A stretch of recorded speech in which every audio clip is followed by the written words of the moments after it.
At The Greater, we're always on your side. We've got this winning lineup of products and services ready to get you over the line. To kick goals for your finances, contact The Greater. Proudly supporting Newcastle and Hunter Rugby. Here's your story, let's begin. The water's fine, come on, dive in. The future's here, it's right before your eyes. Step by step, you're on your way. Welcome to a brighter day.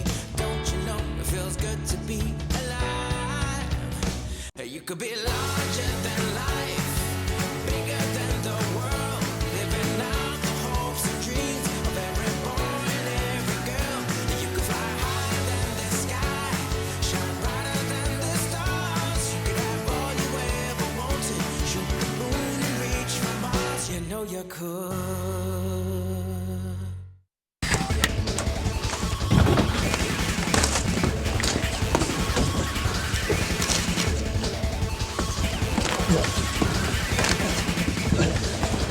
Real Guys, Real Sport, Bar TV. Hello and welcome to Newcastle's number 2 sports ground for the Greater NHRU Grand Final Day. It's been a blue day so far, Josh Cullen. We've had 3 grades on this morning, all those going towards the Wanderers. So in line for a clean sweep, it was 3rd grade. It was Wanderers beating Merida Carlton, the arch rival, 18-12. And then in Colts, it was again Wanderers up against Merida Carlton. They won that one 15-3. And then we just witnessed in 2nd grade there, the 2 Blues again triumphant over the Maitland Blacks, 29-3. That leaves one to go, mate, the big one, and that's all most people would care about. And of course, we talk about Wanderers versus Hamilton in our 1st grade grand final, shaping as a fantastic contest. Yeah, set up for an absolute cracker, and yeah, a little bit of pressure now on the 2 Blues boys in 1st grade after what has been a wonderful club day so far for Wanderers, taking out those lower grades, and they're only one away from the clean sweep last year, and you throw in the women as well, only a fortnight ago, and a massive chance here, not only back-to-back club champions, but a chance for a historic clean sweep of all grades. And of course, Wanderers are the defending premiers up against the minor premiers. No team has gone back-to-back since your mighty Maitland Blacks back in 1998-99. Of course, the Newcastle Wildfires were still in existence then. So since the focus has been back to the local competition, no team's been able to go back-to-back. Wanderers went close. Merida Carlton have gone close before, and Hamilton indeed have gone on close, but they've all fallen on that final day. So plenty to play for. Certainly is, and I mean, it doesn't matter if it's rugby, it doesn't matter what code. The hardest thing about isn't winning a comp, it's backing it up, and you've got the target on your back. Everybody knows where you're at. Everybody wants to get you because you've got the silverware, and Wanderers have been able to stick it out this year, and while Hamilton did get the minor premiership, they won that major semi, they got the first ticket through to the grand final, and here they are again with a wonderful chance and just 80 minutes in front of them of what could be a back-to-back premiership. We talk about the big dance, and there's nothing like a grand final to get nerves and tension and all those things build up inside you. But that's one thing these 2 teams are fairly accustomed to. We mentioned Wanderers are the defending premiers, and of course Hamilton have played in, this will be their 5th grand final in 6 years, so the only time they missed out on the grand final was last year, in which they were, I think they finished 2nd then and were knocked out in straight sets. So I expect there to be a real edge to this game, but I think both teams should handle the nerves. Yeah, look, they're end-of-season specialists, these 2 clubs, certainly in recent times. The stats you've just revealed there, you can see in the supporters as well, there's an expectation that comes with these 15. They're very talented, not only teams, but clubs. They've got strength all across the grades, and yeah, look, there's nothing like grand final day. The buzz, the colour, the atmosphere, that's all here at Newcastle number 2. We look down to our right-hand side here, there's lots of blue streamers around. I've seen some for Wanderers, and of course some blue and yellow jumpsuits across the other side for Hamilton, and Maitland continued just to my left for a 2nd grade with all their black, and we had the green here early along with Merida Carlton. There's nothing like it. It's the build-up. It's whatever. It's the game that everyone wants to be a part of, the day that everyone wants to be a part of, and here we are with just 80 minutes to go to decide that prestigious and much sought after 1st grade title. Let's have a look. Let's have a bit of a look at the major semi-final. Of course, that was the one that Wanderers triumphed, 28-24, but Hamilton certainly were not without their chances. They had one right at the death where ball through the hands rather than a man taking it on the line may have indeed had seen them go straight through the grand final. But the thing that I really liked about Wanderers that day was their defence. That's no doubt, that's what won it for them. Hamilton were camped on their line for the last 10 minutes and they didn't wilt once. it was a cracker game of rugby. It was one of the best, I think, that I've certainly seen at a local level for quite some time. It was seesawing. Either team could have won it right up to the final whistle. But we saw even from that kickoff, Jimmy, where Wanderers brought it down from their own 22, and about 15 phases later, they'd scored at the other end. Just patience, very good collective rugby, and then Hamilton replied almost immediately, and it went that way to and fro the entire match. And like you said, Wanderers got the win, but Hamilton could have nabbed it at the end. It was anyone's game. A fantastic showpiece, and look, we can only hope that today produces something very similar where it's hanging in the balance right to the end. And to that point, I thought Hamilton would lay down Mazias for this competition. The 18 rounds, they dominated. They had one hiccup against Mayor of the Carlton. I think it was round 14 where they got beat 21-20 from a long distance penalty goal from Sam Gilmore. Other than that, they were perfection, faultless. Their defence, unbeatable. Their attack, pace out wide. They had all those bases covered. But that game, it was just that little bit of the lift in tempo that Wanderers brought, the lift in aggression, the lift in everything, that made me think, okay, it's game on now. Oh, absolutely. They matched it, and it wasn't that Hamilton were all that bad. You're right. The Wanderers boys really stepped up, because the week before they knocked off Waratah in that qualifying semi-final, but were far from convincing. They were off timing. There was a lot of drop ball, a lot of turnover, and that raised a few questions like, well, are they up for it? And 7 days later, they answered that, and in fantastic fashion against Hamilton. They went up that extra gear and were able to get that win and got that ticket through, earned themselves a week off. And, now Hamilton did the same thing, really. They responded last week against the Waratahs in the preliminary final. They ended up scoring 47 points, but more impressively was the defence. They didn't let Waratah score a single try, and that's, I think, going to be a key thing today, is that defence from both sides. Yeah, indeed, and Waratah are a team that didn't have too much trouble finding the try line throughout the year. Of course, it wouldn't be a grand final week without a bit of controversy. We've certainly had that in spade loads. Of course, there was the sighting on video evidence of Daniel Martini from Wanderers from that major semi on a shoulder charge. He was found guilty and suspended for 2 weeks. Wanderers then jumped straight on board with an appeal. That was upheld. And then we had the unusual situation where the NHRU then appealed against the appeal. They threatened to take that to New South Wales country. Wanderers then said, hang on, the bylaws said you can't do that. They got their legal team onto it.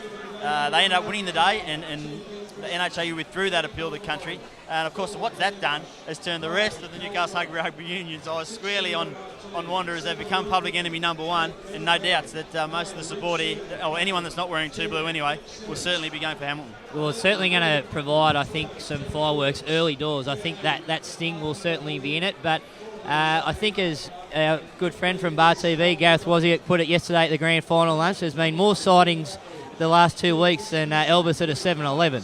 It brought the house down yesterday, and look, it certainly, there's no doubt it will play a part in the early proceedings, but I think it'll filter out, and then both teams will just get on with playing footy. But I think there'll be an early edge with all that surrounded the lead up. You can't not have an effect on the players. Oh, and I have no doubt that Wanderers will again. They'll target Jason Keelan. That was who the shoulder charge was on. There was another shoulder charge and late tackle on him that went to the judiciary that was dismissed. It was certainly a concerted game plan from Wanderers to limit the space and time and really put the heat under him. And they will do that again. No question whatsoever. They will. Look, he's a very important part of what Hamilton do. He organises not only the forwards in their direction when they've got the ball, but then obviously calls it for the backs. He kicks well, it was Martini and Cal McDonald that both did get him late and were cautioned on that particular day in that major semi-final. The big thing, though, even regardless of how much pressure they do put on the first receiver today, to have both those players available is huge. Cal McDonald at fullback for Wanderers, always dangerous, and Martini that day was excellent. He just runs really good lines, very strong in defence, and he's a big asset for Wanderers in this grand final. And it's only his first year of rugby, so you can only imagine how good he's going to get. He obviously comes from a rugby league background. He played with South Newcastle throughout his junior career, a little bit of time.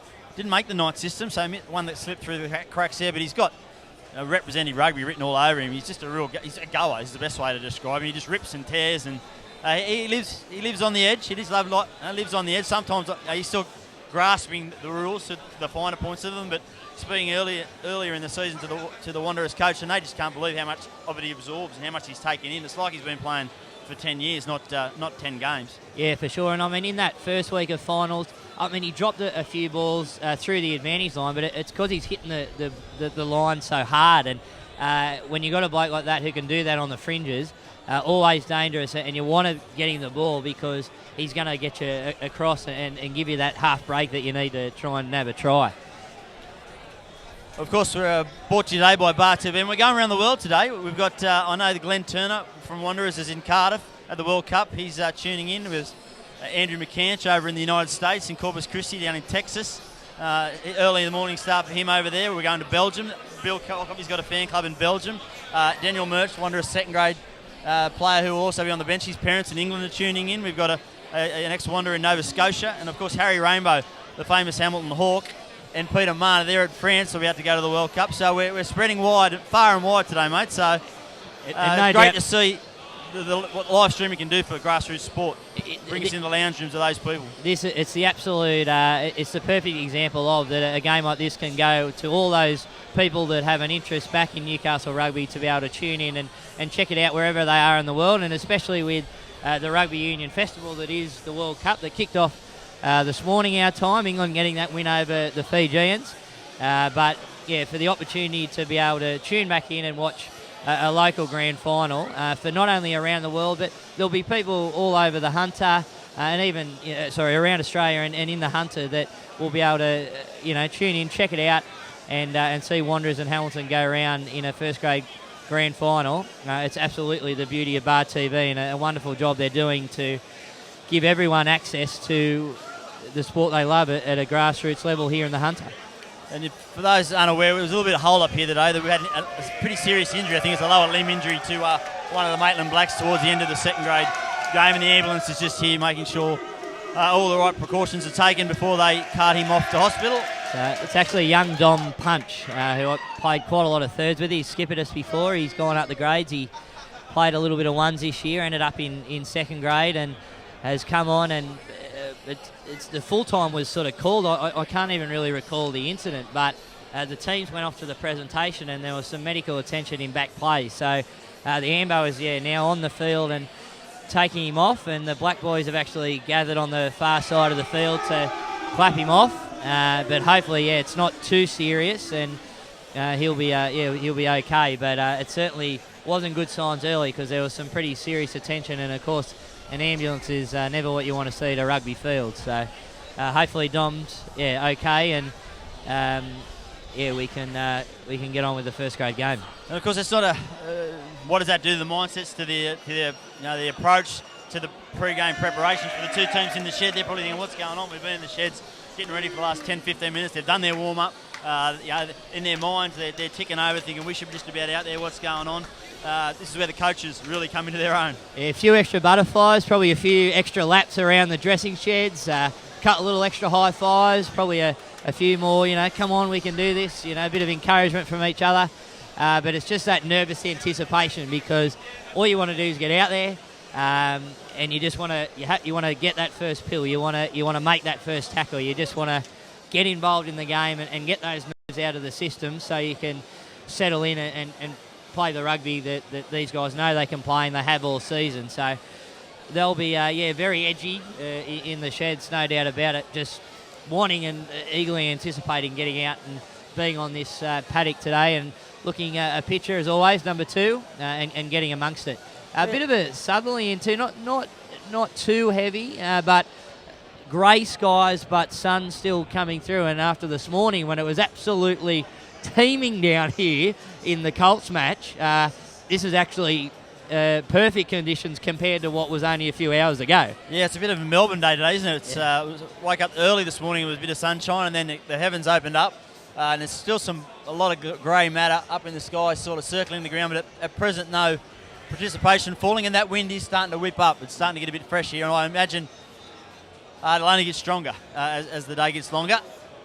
And I think both teams will probably look to play that if they can, especially if they can get a bit of scoreboard pressure early on, to maybe even pin those corners and play some territory and get down the other end of the field. It'll be, I think important to try and get on that front foot early, maybe get some points on the board, and then be able to play a bit of that territory like you can with finals footy. Yeah, particularly Hamilton. Hamilton rely a lot on the kicking game of Jason Keelan. He's a wonderful boot, whether it's his short kicking game or his long kicking game. They tend to kick the ball a little bit more than Wanderers. Luke Simmons is more of a running 5'8" or a passing 5'8" than he is a kicking 5'8". But again, particularly early on, I think both teams will be looking to play out down the other end. Let's try and force some defensive pressure because they're both two very strong defensive teams. Create some pressure through their defence rather than our ball in hand. And we saw just before, Jimmy, the presentation. There's no evening as such this year from NHRU. The presentation was reverted to the end of second grade before first grade. I suppose maximise numbers. You're never going to get this many to a presentation. You've got easily 1,000 people here and eager rugby fans. We saw Dane Sherritt pick up the point score with most points. I'm not exactly sure the figure, but I know it was a lot. He was leading the tries at one point as well. He certainly had 120 more points than the next best, which was Jason Keelan. So he had a wonderful season, the young 22-year-old South African in his first year in Newcastle. Hopefully he'll be sticking around, and he was very impressive. It couldn't be more impressive with him. He wasn't just a traditional South African kicking 5'8", as you mentioned. He scored a lot of tries. He ran the ball at the line. And he really found his niche in that Waratah team. Yeah, organised very well too at number 10. You certainly noticed the week that he wasn't there and his inclusion back into the team during the final series. Waratah in their 75th anniversary, falling just one short of the grand final. Just pretty well ran out of legs in the end after those two massive games, both going down to the wire in the first 2 weeks of finals, blown away by Hamilton the week before. Club of the Year, administration-wise, went to Uni. The Seahorses, that one was just announced before. But the big one, the Anderson Medal for best and fairest in first grade, I can proudly announce it went to a Maitland Black and a very deserving player in that, Nick Davidson. He certainly carried the team in what has been a pretty difficult year for the Blacks. He ended up captaining at the end as well. He's a local junior, a really good fella, and he's a bloke that just never gives up. He goes all day, a strong ball runner, a great team man, great club man, and I actually used to work with him at the bottle shop, and he'd pick you up just for fun. But a wonderful achievement for Nick on his to be able to go into that group of players that have won an Anderson medal. So hats off to Davo. Yeah, certainly an outstanding athlete. He's like built out of granite. I know he works in the mines and can't train with the team on a Tuesday. I think he trains once a week. So that shows you how much effort he puts in away from the team to make sure that he's up and ready to go. And he's just a real tearaway, isn't he? No other way to describe him. He just loves footy. He's a raw footballer, pure footballer. Yeah, absolutely. And he's got a very strong friend base that keeps bringing him back to Marcellin Park week after week. Thankfully for the Blacks, because he's certainly outstanding this season for Maitland, and in the end, was just only 1 point. He was a runaway leader there when it went behind camera. It was 6 or 7 points. I think it was 8 points clear after 13 rounds. And in the end, I think it was Gareth Ernst that ended up just behind him, one point. But congratulations to Nick Davo, an Anderson medal winner. I think Gareth Ernst may have tipped Nick Davidson last year, the year before. It was went down to the wire, and Ernie was the one that stormed home. I think stole it in the last round, so to speak. And of course, I mean, he had to. There's a number of fine Maitland Blacks back rowers that have won that award. Adam Perkins, Rod Clark. Off the top of my head. Yeah, Bob Scott Murray, even way back in the 1950s. Darren Dimmick, I would be stunned if he hadn't have won one. There's certainly no doubt. That's one thing Maitland can do. They can certainly produce some back rowers. Yeah, they've got a few of those. But look, getting obviously, still the ambulance on the field here. We're just waiting, but the doors have closed, which is a good sign. And like we said, we hope Don Punch is okay.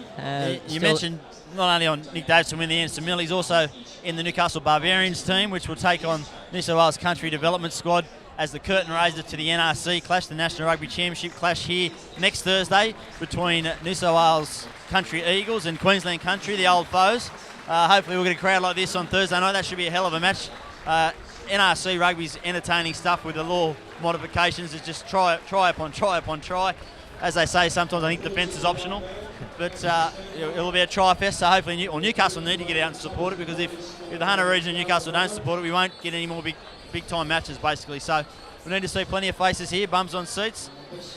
And of course, not only will the game be covered on Foxtel. The Newcastle Barbarians versus Country Eagles development squad will be covered by us at Bar TV. So if you aren't able to make it, tune in, for it should be a fantastic night of rugby union. Well, that's it. It's a wonderful initiative anyway, the NRC now is its second or third year to bring that extra tier of rugby to Australia, but more so the chance now for country regions, courtesy of the Eagles, to embrace that team and the entire concept. And coming right here to Newcastle at a facility like number 2, it really needs that support straight up, because that means in future years you're going to get another crack. So Thursday night, big night. Yeah, they have it earmarked for 3 games here, so a game over the next 3 years, but it will all hinge on the success of Thursday night. So they need to get some people here and make sure that we continue to have the best rugby in the country come to our town.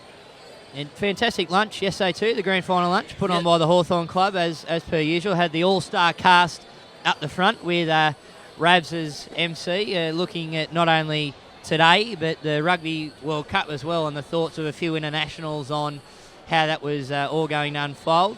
I think the interesting point, besides Gareth Batty sitting next in between an All Black and a Fijian and looking very out of place, was Stephen Hoyles and Morgan Turinui did not miss a beat getting into one another, even though they're teammates. No, it was a sledge fest, wasn't it? And it was a great afternoon. The Hawthorn Club, fantastic supporters of rugby union in this town.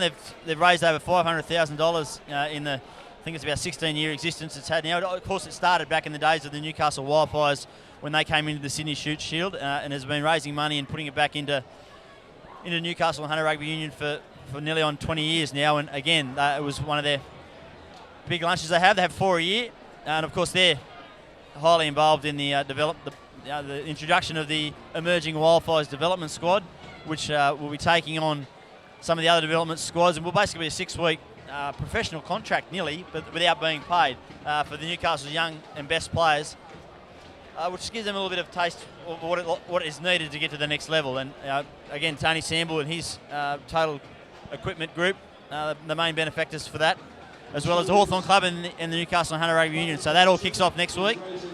So for some of these guys playing today, the hangovers might have to be cut a little bit short. Only a little bit. We see over on the far side of the field the traditional pre-match entertainment being the marching koalas, always here making a little bit of noise, normally in the lead up to some form of international tour. No doubt that's what they'll be raising funds for from the Hunter School of Performing Arts, and the marching band making their way along halfway. I hope no one trips over that ball, actually. I hope someone kicks it out of the way. Well, it's the Hunter School of Performing Arts. Hunter School, of Performing Arts, actually. They're school band, so I think they might be separate to the Marching Koalas, but... I've got my bands mixed up, sorry, Jimmy. That is the Marching Koalas, sorry. They must have merged. But, doing a fantastic job, creating the atmosphere, and then we'll have the national anthem before the two teams get stuck into it. Just while the Marching Koalas are performing, we might just go to an ad. Of course, we wouldn't be here if it wasn't for our sponsors.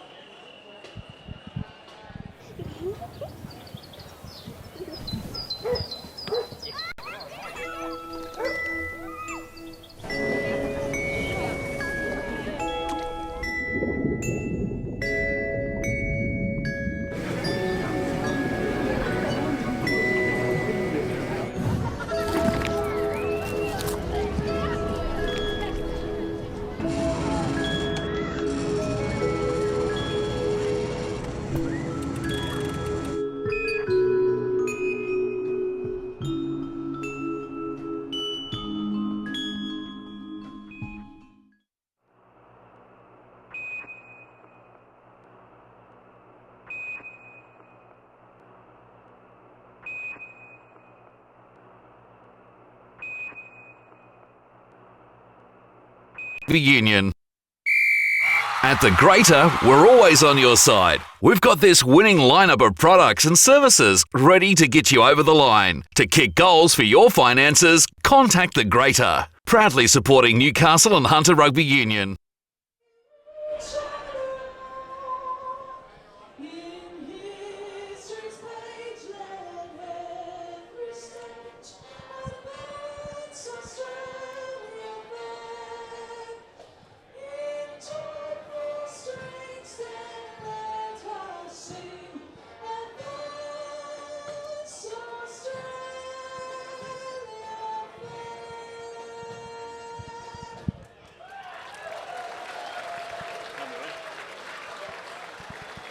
Welcome back to Newcastle's number 2 sports ground for the greater NHRU Grand Final between minor premiers Hamilton taking on the defending premiers Wanderers, with the marching band just finishing off their performance here before the two teams come out to the field. It has been a 20-minute delay here. We had an injury late in the second grade game. An ambulance had to attend to a Maitland player who suffered what looked to be a leg injury or certainly a limb injury. Attention now building as we might just go through our two teams today. And for the Hamilton Hawks. So for Hamilton today, lining up in the front row, we have Peter Bakarich. He'll be up with Favi Sealer in the front row. And lining up at hooker, most interesting is Chris Pusey, who only had surgery 3 weeks ago, less than, was rushed in, and he's now right to play in this game, and he's a big plus for the Hawks. In the second row, Gareth Tills. And named is Rockabaro, who suffered an injury 7 days ago, and he said that he's all right to go to Coach Scott Coleman, and he lines up the second row. It means Steve Lamont, the skipper, goes to breakaway alongside Tuita Assi. Joe Ackersdyke is the number 8. In the halves, we have Ivan Walkley and Jason Keelan. On the wings, Serini Banavalu and Lafusi Vasagoti. In the centres, Rob Smith and Taina Latawi. And, of course, at fullback, Arik Vasakikakau. And Wanderers have just taken the field. Looks like there'll be a change to the program too. We have Chris Stratton out starting. So a change there. I'll quickly go through the team. The front rowers, Andrew Tuwala and Colin Hovell. The hooker, Ben Christensen. The 2 second rowers, Blair Rush and Cal Groth. At blindside breakaway, Daniel Martini. The open side is Luke Hickey. The number 8 is Ben Ham. Halfback and captain, Luke Sherwood. The fly half, Luke Simmons. The centre pairing are Tanner Felix and Tapaki Rahui. The wings, Bill Coffey and Zakatala. And a fullback, Cal McDonald. Our referee today is Jared Logan, officiating his 3rd straight first grade grand final. As we see the Hamilton Hawks just kicking some balls out into the fans, doing their bit for to promote the game. But yeah, just that interesting. I'll have to get some word on. No, Chris Stratton now. He's throwing a bluff. He's throwing a dummy at us. He's actually run out into the field, but has since moved to the sideline. So I thought there was an injury scare there. I thought we had late drama, but just Chris Stratton, the reserve, wanted to get a feel for the action, I guess, to soak up that atmosphere. Make his way out the middle, just see what it's all about. Where's the breeze coming from, or report back to the bench. No, I was the same, Jimmy. I thought he might have been in the starting 15 there, but making his way. And, of course, he got man of the match in the second grade fixture, which Wanderers won, so he's certainly in a bit of form. But, no, thankfully, both teams 1 to 15 as announced in the program. But you can see there, Sever Rockabale, the Fijian for Hamilton. He's got more strapping on him than a racehorse. That left knee of his is heavily strapped, and he looks to be propping a little bit on it. It'll be interesting to see how long he actually lasts. No doubt Wanderers' first tackle will be around his legs as Jared Logan signals to the Wanderers captain. We're about to get away in the greater NHRU Grand Final. Jason Keelan puts it high into the wind, down near the quarter line. Luke Sherwood comes forward, takes it nicely, goes to ground. Blair Rush just picks that up the back, charges a metre or two.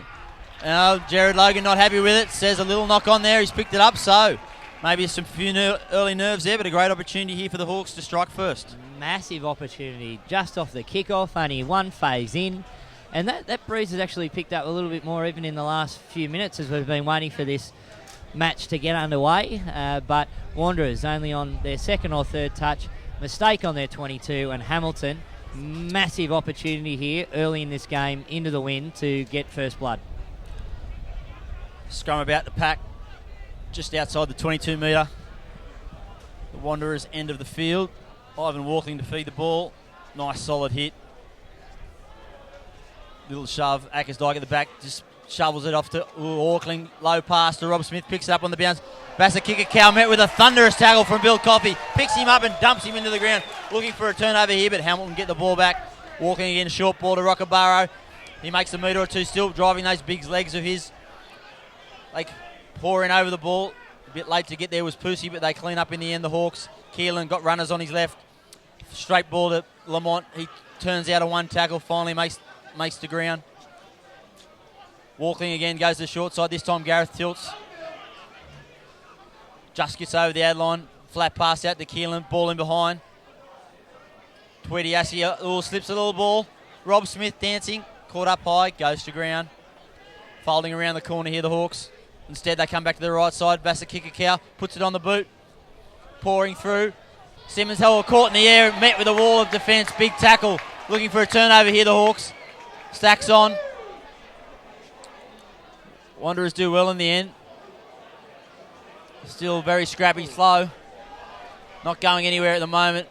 And all the good stuff from the Hawks again. They're the aggressors.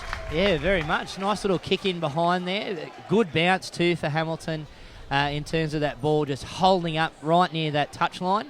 And in the end, may have even been taken in the air there, but Jared Logan said play on. And Hamilton were able to force a turnover, flooding into that ruck, and they've now got a scrum on the other side of the field now, but still inside that 22. Their second chance within 2 minutes to get this try as we have a look at the William Hill replay. Good tackle there. Could have been in the air, but let go. Excellent work there from Hamilton, getting in there. Unable for Wanderers to get it out cleanly, and that's a well-taken turnover by the Hawks.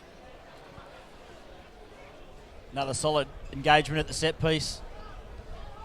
Good scrum from the Hawks. Ackersdye picks it up this time to Keelan. Little flat ball in behind. Rob Smith through. There's no one at home. Rob Smith picks it up. Over. Try. No, offside. Offside, Jared Logan. Didn't quite time his run, Rob Smith. They thought they scored, the Hawks, and now Zakatala taps and goes. Puts the ball in behind. There's no one at home from the Hawks. Bay Navarro has to come back to clean up. They're good. Their numbers are good in chasing. It was Tanner Felix who brought Bay Navarro down. So it's all happening in the opening 5 minutes there. They thought they'd struck first. And now a knock on from the Hawks.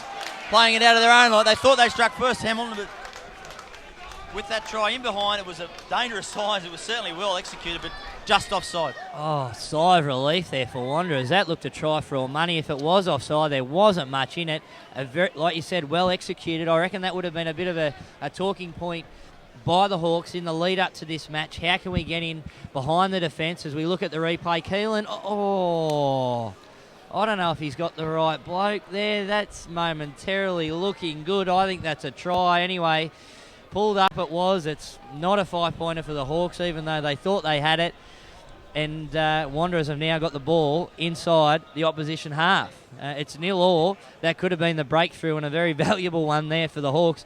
Probably denied what was a rightful try after looking at the William Hill replay. Yeah, certainly line ball at best, but I guess not the best of angles from up here, but yeah, they live to fight again. The two Blues, good scrum there from the Hawks, put a lot of pressure through in on Ben Ham at the back. He needs some numbers in there and support. They eventually get there. This time it's Cal Groff just rucking it up, resetting again. Luke Simmons barking some instructions to his forwards. Ham, a bit flat-footed. Can't beat the tackle of Lamont. Great tackle, driving back a metre or two. Sherwood to Simmons. They're a bit flat here, the two Blues. McDonald says, I'll take it forward. 1 or 2. Gets good leg drive, makes that 5. Sherwood again, wanting the ball. Darts to the right, short ball for Bill Coffey. Scheming in there, looking for a hole. He can't get through. Again, a dummy. This time it's Tapaki Rahui who made 5 metres. They're decked up on the right. Blair Rush, one out here. No support. They need to get to him. They do. Just building pressure here. Ben Christensen, 2 passes wide. Just gets the ball to the ad line. They come around the corner. Numbers on the left. Simmons. Ball in behind to Zakatala, who's come over from the right wing. Oh, just slipped under that tackle there from Assie. Thought it might have been a little bit high, but Jared Logan says no. Wanderers again, just this ball coming back slowly. They're so good at this, the Hawks. They slow possession down, which allows them to get their defensive line set. They go to the right. Double bank still. Not much momentum. It was Martini that time. Luke Short has to pick that up himself. Need to get a bit more depth here, the two Blues. They're pretty easy targets at present. Little pick and drive, something a bit different. This time, Christensen, he tucks it under his arm and makes a metre. Restart from the back. This time they go wide. Simmons steps in, props. Can't beat the tackle of Bakarich. Just chipping away here. Blair Rush held up high, dishes it back to Colin Hobble. He again goes to ground. Must be 10, 12 phases by this point. We've seen this all day from Wanderers in the lower grades. It's why they've been named premiers and all those. It's just holding that ball and patience inside of the line. Bill Coffey this time. He comes in off the wing looking for work. He's got those legs of his pumping. Little short ball to Martini. Slips up one, slips it through. He slips through under the sticks. Daniel Martini He had to go to appeals to get to the grand final, and he's the first one to score in it. Well, we said it in the lead-up, and we'll say it again. A fantastic ball runner, Daniel Martini, on the fringes, and that's what Wanderers did. They were patient with the ball. There was a build-up there of constant phases, retaining possession, and they got to their go-to man, Daniel Martini. As we look at the William Hill replay, Bill Coffey takes it up there. They spread it to the left. Simmons lines it up. Martini, one off, and 1, 2, 3. Under the sticks, it's a 5-pointer for Wanderers. And only a minute, maybe 2, from the other end of the ground. We thought Hamilton had got over for the first try, but it's Wanderers that have the points on the board. It's a 5-0 lead with a kick to come. Dare I say it, shaken but not stirred? Yes, you can. If he had the 7 on, it'd be perfect because we put a double O and it'd be all over. But he's got the 6 on. He's got a 5-pointer, and now the Simmons has a chance to knock this one over. Oh, sorry. No. We've got Zakatala has taken it. He did kick very well in that major semi-final. Makes no mistake there. At 7-0 after 7 minutes to the Wanderers in the Newcastle and Hunter Rugby Union Grand Final. Hamilton 0. What a start, though, from both sides. Both broken the defence of each other, which are probably both of their strengths. Each side has found a way to get through. I can't wait for the next 70 minutes. As Keelan restarts, puts that up high. Blair Rush climbs for it. They bring it down. Oh, this sneaking offside there, but no, Jared Logan says play on. Sherwood has to duck his head. Again, Martin this time, that's jolted the Hawks defence into action. They've a bit of sting in those first 2 tackles. Wanderers going backwards at the moment. And I think it was Pusey that was one of those defenders that slipped off Martin, so you've got to wonder how his hand is. Again, that ball comes out and Jared Logan says, okay. Andrew Tuala brushes off 3. He bumps over 4. Good tackle in the end. Had to be made. It was Ivan walking around the legs. Dangerous signs in close. Simmons out the back to Carl McDonald's. Looks to dummies to kick. Oh, Rob Smith hits Rahui in a crunching tackle. They're trying to hold him up here. Ball goes to ground. Besley sips out the back. Knock on rules. Jared Logan bruising defence there from Rob Smith. Yeah, it was, but prior to that, excellent work from Wanderers in the midfield there to make that initial advantage and get through that line. Excellent runs from the prop over halfway, and for the halfback to have to make that tackle, he's just got his body in the line, did what he had to do, and if he had got around him, he could have made some more valuable yards. Yeah, Tuili, such an explosive player. That's when he's at his best, when he can get those big legs of his pumping. I thought he's been a pretty, as we see here, bang. It was a great tackle in the end from Ivan Walkling. Put his own body on the line. For mine, Tuala's been a bit quiet this final series. He did score a try from close range against Waratah, I believe it was, in the qualifying semi. But we haven't seen many of those big bursts like we just saw 5 minutes ago that he became renowned for last season. That was a difficult pass, well picked up again. They try a different kick option, this time to Bonabalo, straight across a flat one. He's got a bit of room to move, but he can't beat the tackle of Zakatala, who comes at him a second time. Walkling quickly there. High pass to Keelan. Backeric charges forward. Good tackle by Blair Rush. This time Gareth tilts. One out stuff. Goes back the short side to Keelan. He has a look in behind. Gwens to grab that off the left. Hits the chest of Ben Ham, but the Hawks pick it up. A little knock on again. This time from the Wanderers. Just a bit unlucky there, that one. I think it sort of ricocheted off his body, but already we've seen 3 different sorts of kicks from Jason Keelan. Yeah, a little bit scrappy in the end then, probably on that last option, a little bit rushed, probably just looking to get it over the line after it had broken down. But the first one, I liked it. Wanderers had rushed up. As we have a look at this replay, that was the kick that didn't quite work out there for Keelan, and the ball did go to deck and forming the scrum. But that first option to go wide to the winger in Bonavalu, there was plenty of space there. If that was executed maybe spot on the money, could have been away for their first try as well. So good work there, I think, from Keelan. Good vision. You see this scrum set. It's Tuala just struggling on this loose head side as Ivan Walkling goes for a little dart. He nearly splits his nose through the line. Gareth Tills cleans up at halfback. Keelan cut out past to Vasa Kikakau. Taking an ankle boot tackle from Rahui. Again, they go the short side. And Steve Lamont just rushed into touch there as Luke Sherwood and Vasagotti exchanged pleasantries in the background. There's a bit of feeling in this one, as you would expect. A grand final, 2 standout teams throughout the year. They finished 1-2. Good crowd in. Everyone, a bit of a hush, a bit of sort of buzz about the crowd. They can see both teams just testing each other out. Just that murmur, that tension that comes with such a high-stakes game. Everything on the line, everything to play for. There'll be nothing left in the tank from all 30 players out in the field today. The early scrum engagements, the Hawks you would think would have the slight edge at this point. Again, Sealer on this side working against Andrew Tuala. Good solid platform for the Hawks. Walkling to Keelan, cut out ball to Lautai. He's met in a strong tackle, still managed to make 3 or 4 metres. Ball pops out the back though, bit of pressure in. Another knock on, again ruled by Jared Logan. Advantage to Hamilton. Must have got an arm in there in that tackle, just to reap the ball out. A little bit more midfield this one, so an opportunity. The Hawks have had a set piece from the left, a set piece from the right, all in the same vicinity around that 22. As we have a quick look at the replay there, Walkling shielded by Ackersdyke, and Keelan goes out to his outside centre, held up in midfield. The ball comes loose, either in the initial or the second part of that tackle. I'm not really sure, but the knock-on was ruled, and it's Hamilton's ball. And a little bit split here. We've got 2 players out here to the right, 4 to the left for the Hawks.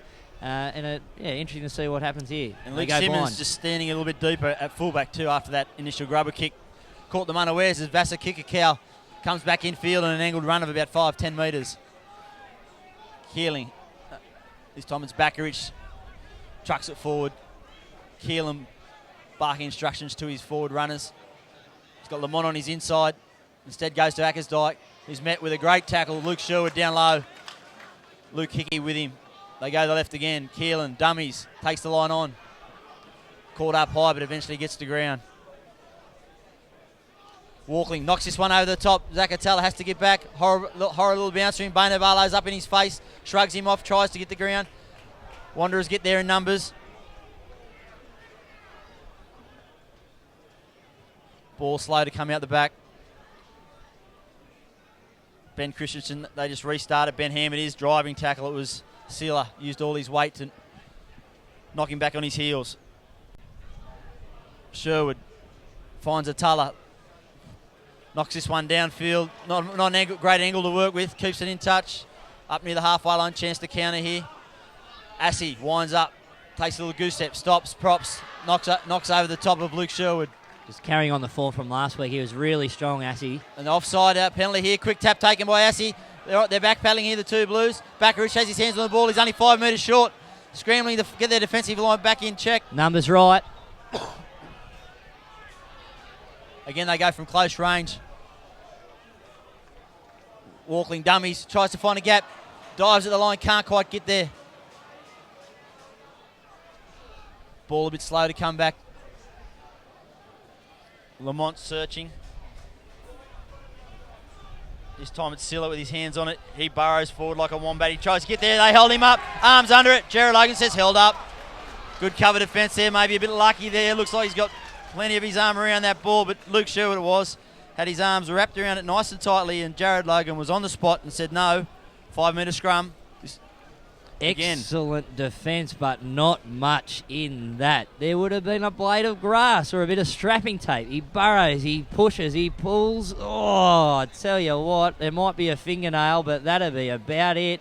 Again, I'd probably lean to the side of try, but twice now the Hawks underneath the sticks, no try rulings, they're on 0 and still a converted try behind the Wanderers. But once again, a really good opportunity for the Hawks. I sort of get the sense that they're going to have to make the most of this because I don't think they're going to be camped here all day. Again, they got their back split. Keelan to the left with Rob Smith outside him and Bainavalo very wide out hugging that touchline. Ackersdyke off the back to Walkling to Lautai to the right. Dummy runner not going anywhere. A little bit of execution, not timing, not quite right there. They get an opportunity again though. Forwards this time it's Pussy that trucks it up. He goes sideways. Good defence. Sealer, dummies, trucks it forward 3 or 4 metres again. They come up quickly off the line, the 2 Blues defence.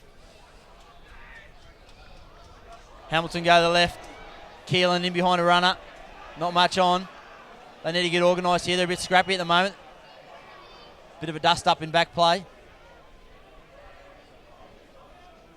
This is easy stuff at the moment. They need to throw something a little bit different over here, the Hawks. Wanderers set. Rockabaro uses his bulk to carry it forward 1 or 2 metres. They're 5 metres short. Pussy bumps off 1, bunts off 2, swings out of that. Finally goes to ground. Backridge at the back instead it goes to Rob Smith. He dummies on the outside, tries to swivel through that tackle, but it's good defence again. Rahui has come out of that one feeling his arm though. May have got a stinger. They're only a metre short here, the Hawks. Walkling, cut out pass to Pussy. Luke Kiki goes low to him. Numbers left. Rockabara, ball out in front of him. Keeling chips for the corner for Bonavalo. He's across. He's only got a player to beat. A little bit high, slipped out of it. Tries to get there, still a metre short. Ever so close. Ball at the back. They come through the Wanderers and the ball goes into touch. Great scrambling defence in the end.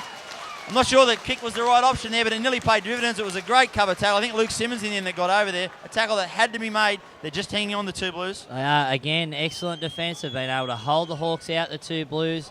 There was definitely numbers left. Keelan sized it up. He decided to go the kick, and we can see it on the replay. It does fall for Bainavalu, but for an excellent work there by Atala to make that second effort tackle. The ball at the back there, and Wanderers pushing over to deny the Hawks a try.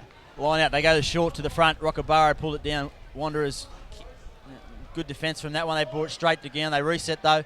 Hamilton trying to get this rolling maul going, but again, it's well dissected by the 2 Blues. A little bit of rain coming in here too, Jimmy. Keelan now to Rob Smith. He's been involved early. Inside ball for Bonavalo.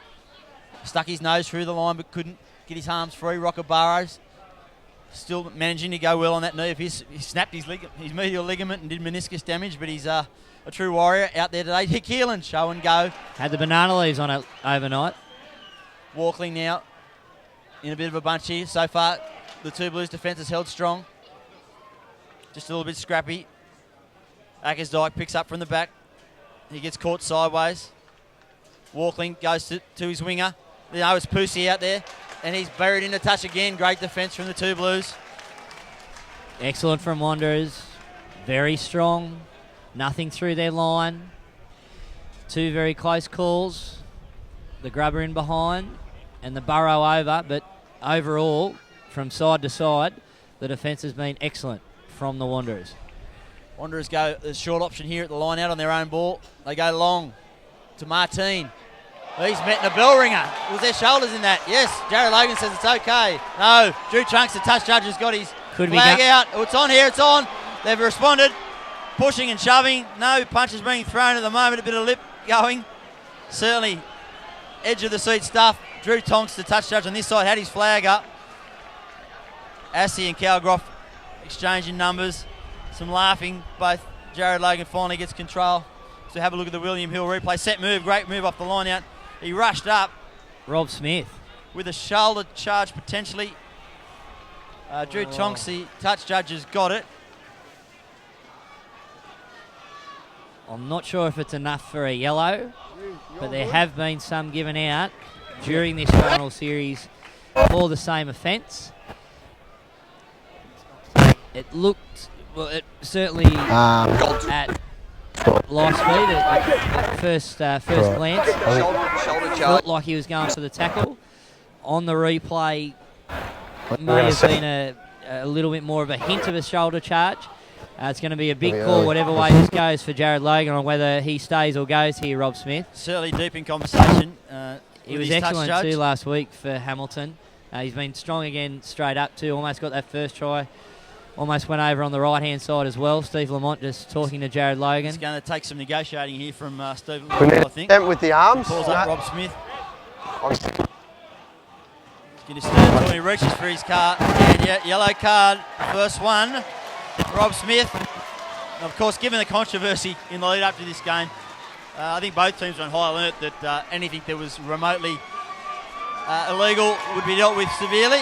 And the fact that it was on Martini as well just adds a little bit more fuel to this fire for the next 20 minutes of this half, let alone the rest of the encounter. Look, it was a big call from Wanderers to go long on that instance anyway. Look, my first reaction was I didn't think it was too bad, and they created the situation because that was a 50-50 challenge. That ball doesn't go out. Ivan Walkling, he'll take it. Basagotti hits it up, runs into a wall. Yeah, he went the long option. I don't know why he didn't kick to the far touchline. Of course, maybe the wind had something to do with that, but Basakau had to juggle that one brings it back in just in time. They go to the left. Lamont looking to lift his charges. Of course, it's 14v15 at the moment. The Hamilton Hawks losing Rob Smith to the sin bin for a shoulder charge. He's driven backwards there in the end, Lamont. They caught him under the shot. Oh, Sealer had a look, juggled again, but manages to do well in the end. They go again to the right. Keelan puts it up high. They pour through. Luke Simmons getting under it, swirling around in the breeze. Zakatala comes across and steals it from him. Nearly a bit of lack of communication there. That could have had disastrous results, but in the end, Wanderers clean it up at the back. Flat ball to Ben Ham. He shifts it wide to Martin. He's got a bit of space here, the big number 6. Gets over the ad line, rolls forward. Needs some support. Bit of a counter ruck here. Instead, they go to the right. McDonald. Out to Tanner Felix. He's got Rahui on his outside. He steps back in. He's in a bit of space. Rahui is very good on his feet. Comes back in, needs some support. In the end, it was a good tackle. They got numbers on the left here, the two Blues. If they spin it, they do. Simmons, ball in behind Tuala to Bill Coffey. He winds up. He's got a man on his outside. Instead, it was a great tackle from Lautai.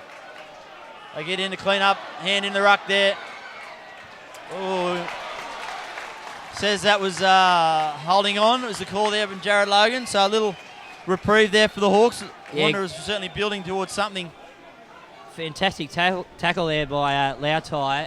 If Coffey gets around him on the left-hand side, there's no doubt that was try time. Fantastic tackle, then also forced the penalty. Jimmy, I don't know how Wanderers just made it back there. There was less talk there than there is on a first date at that kick return. Somehow they've got themselves out of it. That could have quite easily been, like you said, disastrous for the Wanderers. It looked like Cal McDonald was just going to take it, and for some reason Zakatala decided it was his ball running backwards. A much more difficult catch. But anyway, Hamilton with the line out, they take it, and they're just inside their own half. Keelan, flat ball out to Lautai. He dances, tucks his head down. Makes 4 or 5 in the end. Oh, Cal McDonald hurled him up and drove him back in the end. Great piece of defence. There's a real sting in the defence of both teams here. A little run around to Vasa Kikakau. Catches that behind the ad line but manages to get over it just. They're 10 metres short of the halfway line. 7-0 Wanderers lead. 25 minutes gone as Ivan Walkley knocks that one over the top. He's coming through Vasagotti. Ball flirting with the touchline in the end. It just bounces at right angles and goes over. And weather just coming in a little bit here too, Jimmy. I think that southerly has died down a little bit. It feels now like it's a little bit more swirly as we see the light, misty rain come in, but not from any particular direction. We're getting a few spits here in the grandstand on the western side. As Wanderers just turned over that one, Andrew Tuala from the line that overcooked his throw, but the Hawks have to clean up here after the ball goes to the left and went in behind. It's Gareth Tilse now hitting it up just wide of the ruck as Jared Logan finds another penalty. Not rolling away is the call. This is taking precious minutes off the clock for the Hawks, of course, who are down to 14 men. And indeed, Jason Keelan points to the sticks and says, I'll have a shot. 40 metres out, 42 metres out. He has a thumping right boot, though. I don't think distance will be certainly an issue here. If those streamers are anything to go by as we just have a look at the William Hill replay. Flat ball there for the Hawks. And the penalty there, not rolling away the Wanderers' defence, giving the Hawks a chance at this three-pointer. And if the streamers along this fence line that we're sitting just in front of us are anything to go by, it's sort of blowing back in from the east slightly, so he'll be looking for that left upright Jason Keelan, I believe, to bring that ball over the black dot. I don't think range will be, or distance will be the issue. He has got a very good strike.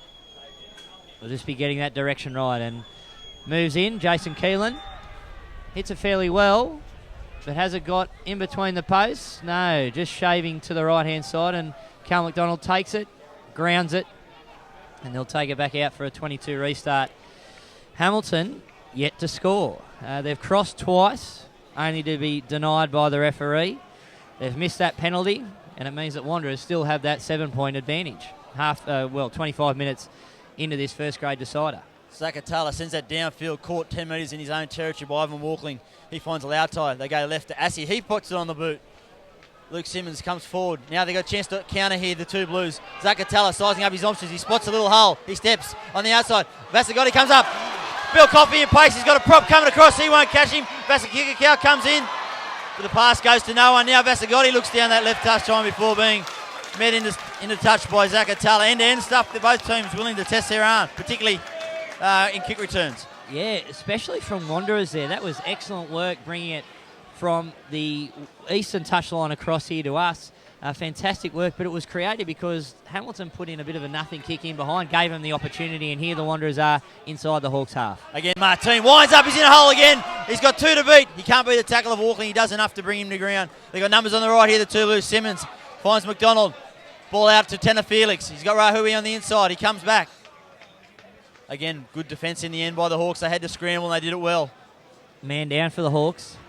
I think looks like Lautai holding his head. He may have got a knock as Wanderers reset here, getting their forwards organised. Martin again split the line. He's been very good early. Blair Rush this time has that ball ripped off him. A chance to counter now for the Hawks. Rockabaro cut out past to Vasagotti. He's beats the shoulder of Martin. Ball out there back to Keelan. He looks to find touch. He says, I've had enough of this, but Vainavalo might be an opportunity here for him. He's coming through. Horrible bounce for Rahui. In the end, it's horrible bounce for the Hawks as well, and a little knock on there.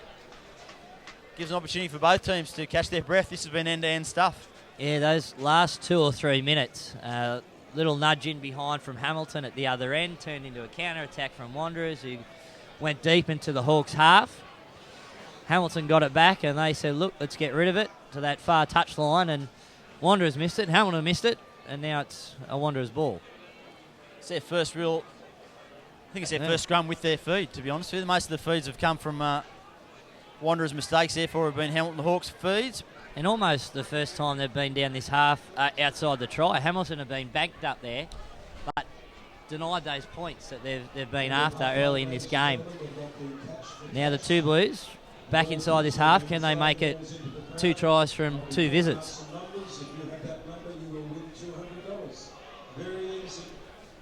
Scrum set. Good pressure coming from the Hawks. Wanderers up to the task, so ball in behind for McDonald. He's got Rahui on his outside. Throws the cut out. Ball bounces in front of Bill Covey. He has to clean it up. He runs straight at Vasakikakau, and the big Fijian brings him to ground. Luke Sherwood foraging for the ball. Goes to Ham. Short pass, not much on. Sherwood looking for some runners. Ball out behind to Simmons. He dummies, comes back in, not going anywhere. Met in a good tackle from Lamont. Did well, no bridging. Another penalty to the Hawks. Opportunity to get this one down the other end of the field. Yeah, a bit of a relief there. It's quite a few penalties now to the Hawks. It's probably a good handful now, half an hour in. His first grade encounter. And we see, looks like an early change for the Hamilton Hawks. Marty Lasua, the 47-year-old, coming to the touchline. He will be calling it quits after today, Marty. There's been a real warhorse, of course, going back to the Tech Port days in 1991 when he came out from New Zealand. Played for the Newcastle Wildfires in the Sydney competition, has been at just about every other club in Newcastle.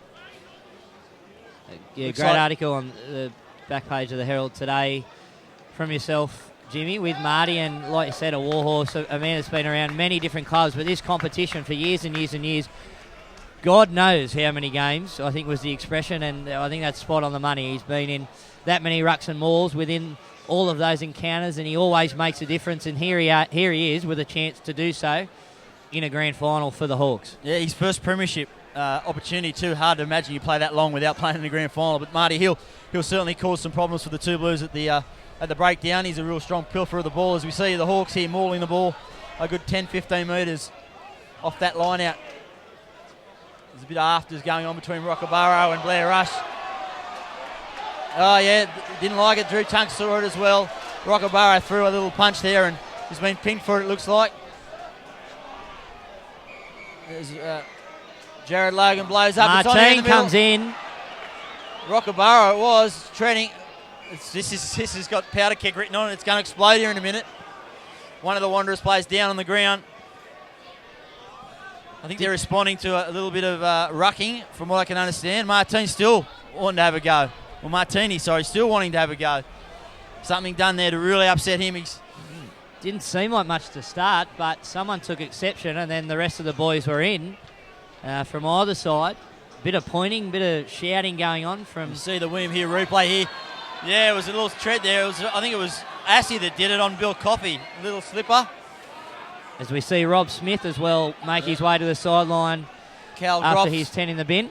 We see it again, yeah, no doubts. He's didn't sell Bill Coffey on the ground there, and they responded to the two Blues. It was Cal Groff that came in to protect his winger. See.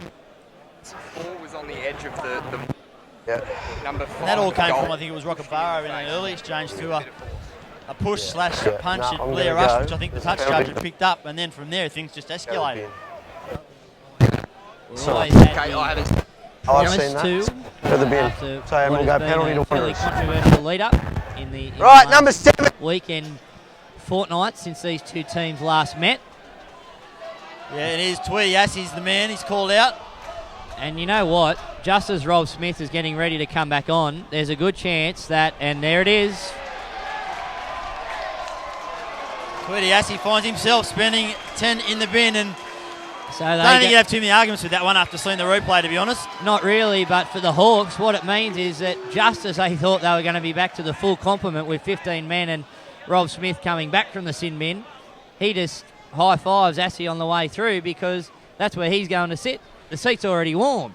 And now that, more importantly for the Hawks, that's 20 consecutive minutes, and not just in any game. We're not talking round 3. We're not talking a pre-season. That's 20 minutes in a grand final, which means you're only going to have maximum an hour with the full complement.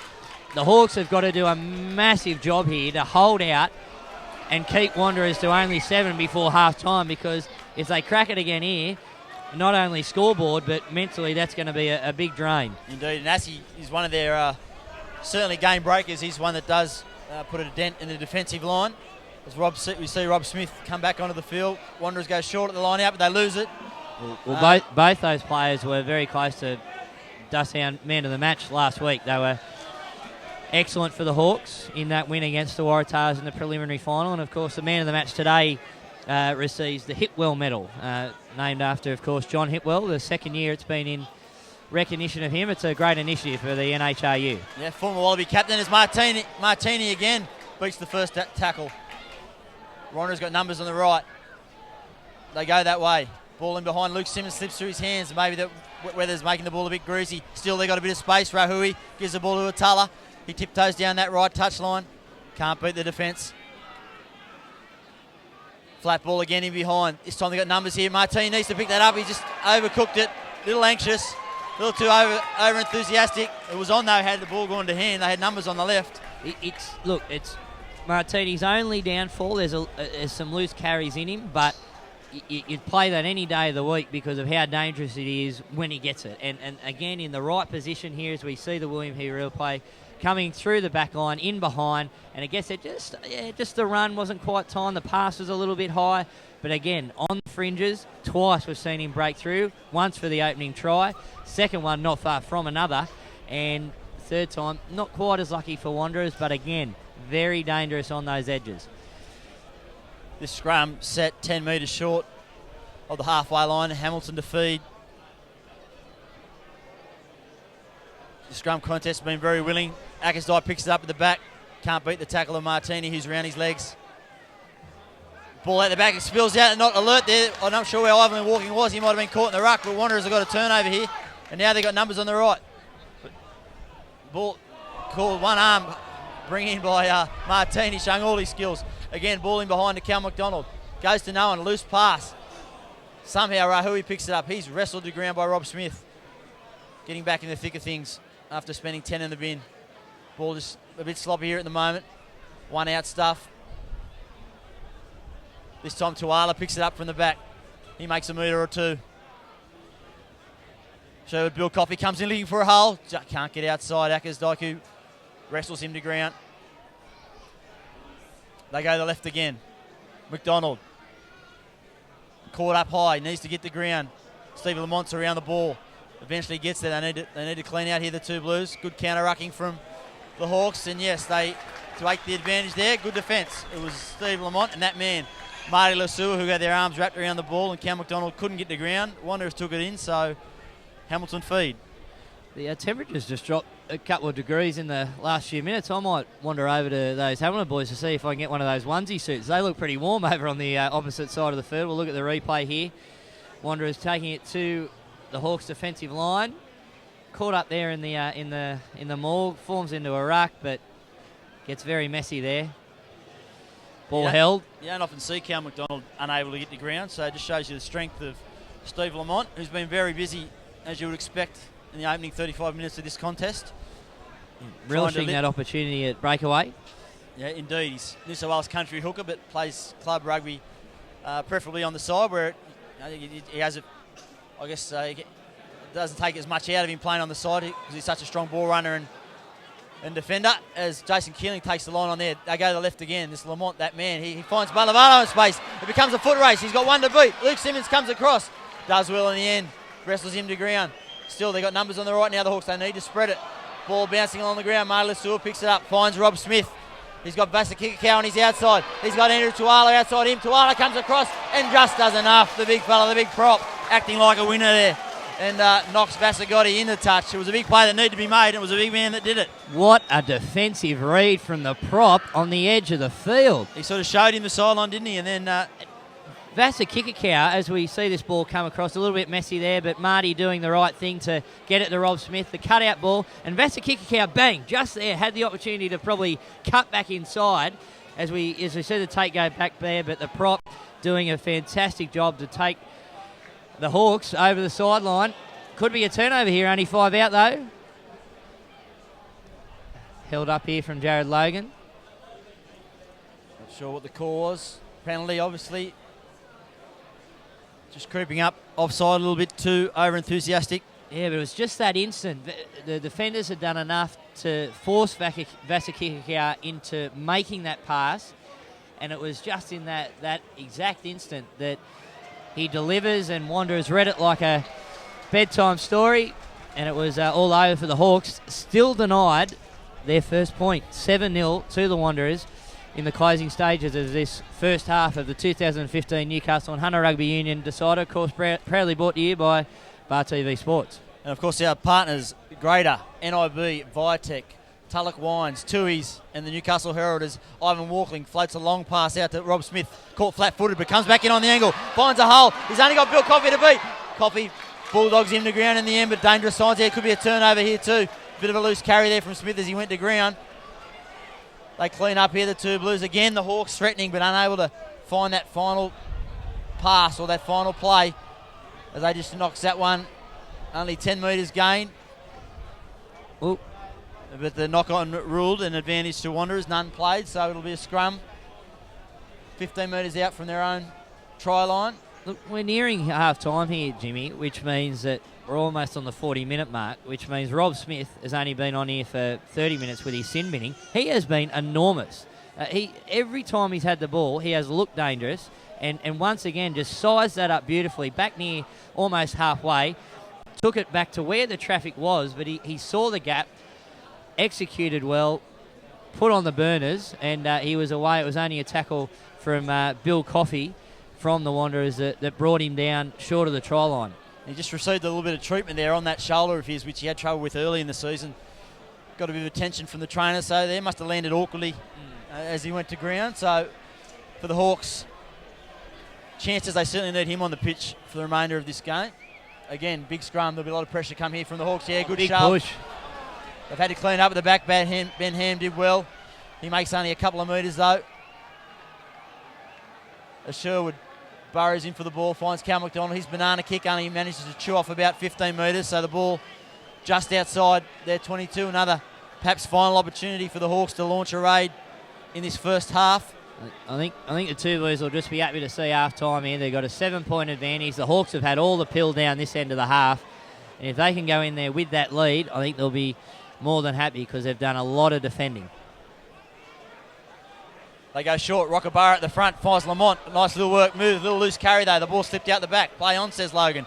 Keelan now finds Chris Pusey. He winds up. Tries to beat one. Still gets those legs pumping. Makes it to the quarter line. Lasua there to clean up. Good again. Swarming defence from the two Blues. They come forward. Ball on the ground. Pinballing around everywhere.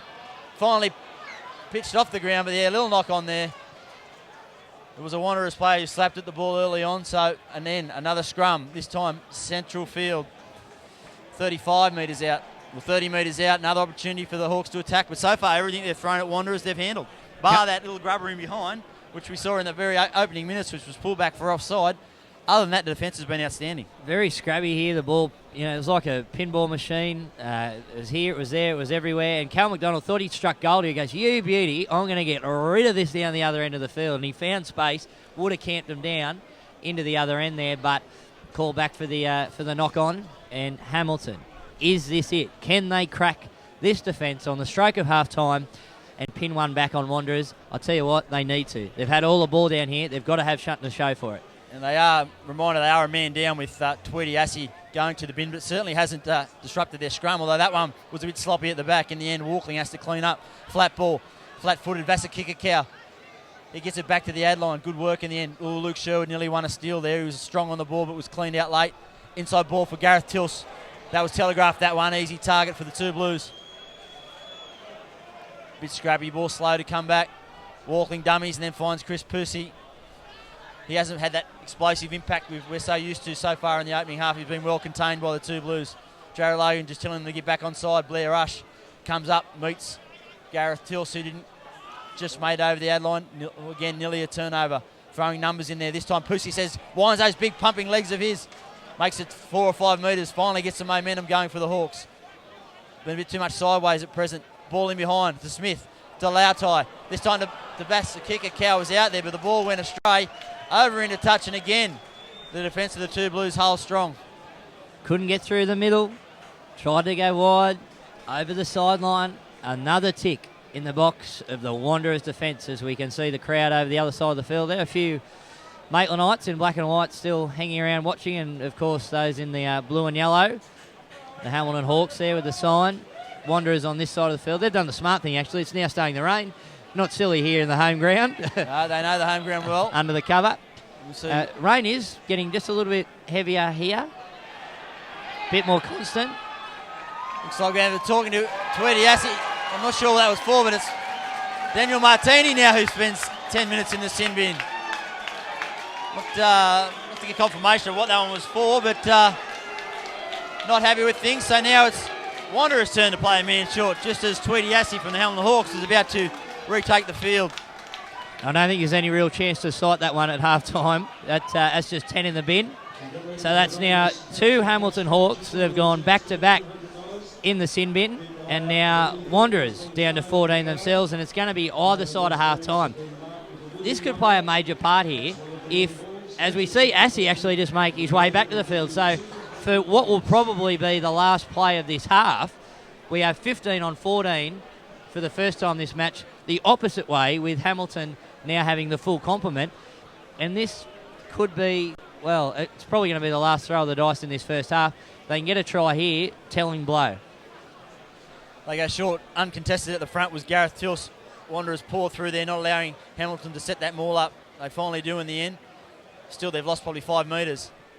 Wanderers players caught a little bit high there, but still nowhere to go here for the Hawks as they try to get that rolling maul of theirs in action. They fold to the left instead. They just hand the ball out the back. Keelan, he tries that little grubber in behind. There's no one at home. Zacatella comes back to cover up, just gets there in the nick of time. He looks up, he's got a bit of space now instead. Puts boot the ball, doesn't find touch though, it's deep. Ivan Walkling does well to get back. He's got Vasa Kikakau on his outside. They link up.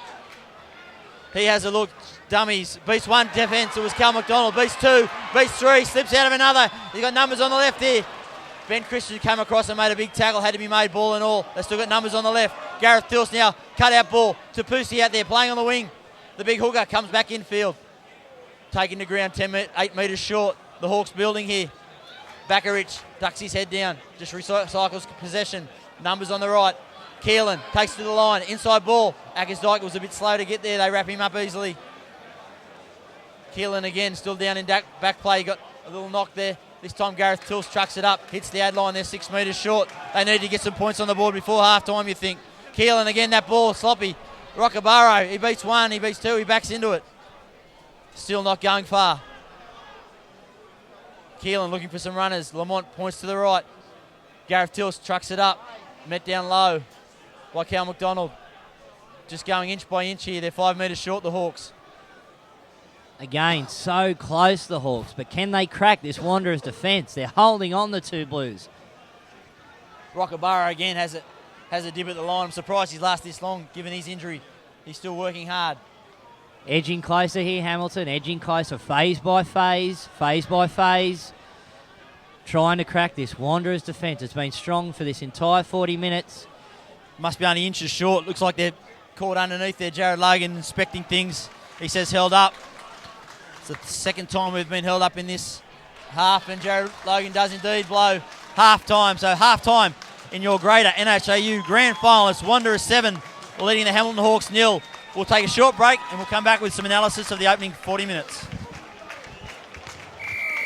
At the Greater, we're always on your side. We've got this winning lineup of products and services ready to get you over the line. To kick goals for your finances, contact the Greater. Proudly Here's your story, let's begin. The water's fine, come on, dive in. The future's here, it's right before your eyes. Step by step, you're on your way. Welcome to a brighter day. Don't you know it feels good to be alive? You could be larger than life, bigger than the world, living out the hopes and dreams of every boy and every girl. You could fly higher than the sky, shine brighter than the stars. You could have all you ever wanted, shoot the moon and reach for Mars. You know you could. Welcome back to number 2 Sports Ground here. We're at half-time. It's Wanderers 7 leading Hamilton 0. I'm joined by the Newcastle representative coach, Tony Munro. Tony, tight first half. What do you expect from a grand final? Absolutely, Jimmy. I think it's lived up to all the hype that went around it pre-match with all the dramas during the week off the field. The boys have obviously taken that emotion with them out on the field. I think Wanderers' defensive effort in the first half has been second to none. That's kept them in the game. Scored a pretty soft try there with Martini under the sticks. But Hamilton's had all the ball and all the running at the moment, so I think Wanderers are doing really well to stay in the game as well as they have. You mentioned the controversy, and of course that surrounded Daniel Martini, and he hasn't responded. He's been enormous. He's had a great game. You know, look, Dan's still young in the game. He's still learning it, but what he lacks in experience, he's certainly making up for in physique and size, and I think he's going to have a big future in Newcastle rugby for a long time. We've already seen 3 sin bins in that first opening 40 minutes, 2 to Hamilton, and of course Daniel Martini was the other one. Not sure what he went for just before half-time there, but they'll have 8 minutes in the second half to go at 14 men. Yeah. The Hawks, they need to lift early, Absolutely. don't they? The guys, look, Bubba and Viv both need to tell the boys discipline's going to get them home. You can't afford to play grand finals when you're a man down, especially against 2 quality teams. Both teams have got enough points in them. Both have got some X factor about them. You just don't want to give them a sniff. With this rain coming in, do you think the second half will be more a game of percentages, get down the other end? And neither team really, particularly Wanderers, don't like to kick the ball in generally. They like to run ball in hand. Mate. But with these conditions, do you think that might play into things? Mate, I agree. Dave Curlin's got a nice boot on him. He's a very smart footballer around the paddock. I expect them to use this win and play the corners. You can see in that first 10, 15 minutes, they used the ball a lot and off the boot, trying to slow this speed defensive Wanderers up. Didn't get a lot of result out of it, but I think they'll use the ball well and use this win, play the corners and then go from there. 2 minutes in, we saw that little grubber in behind. It looked to try for all money. I mean, the replay here is hard to tell because of the angle, but certainly that was one instance where Scott Coleman definitely did his homework. Absolutely, yeah. We were down the other end behind the post, so from where we sat, it looked pretty good too, but obviously the ref's in a better position. Probably get out of jail for Wanderers in that aspect, but I'm really looking forward to this second half. It's going to be hard and very physical. What have you made of the set pieces?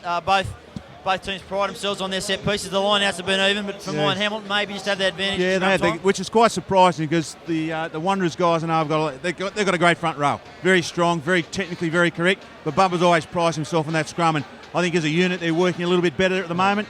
Maybe a little bit more size in the second row is helping them out with the big second rower, Fijian guy, but I think maybe they've got longer studs in their boots, mate. I don't know, but there's nothing in it at the moment.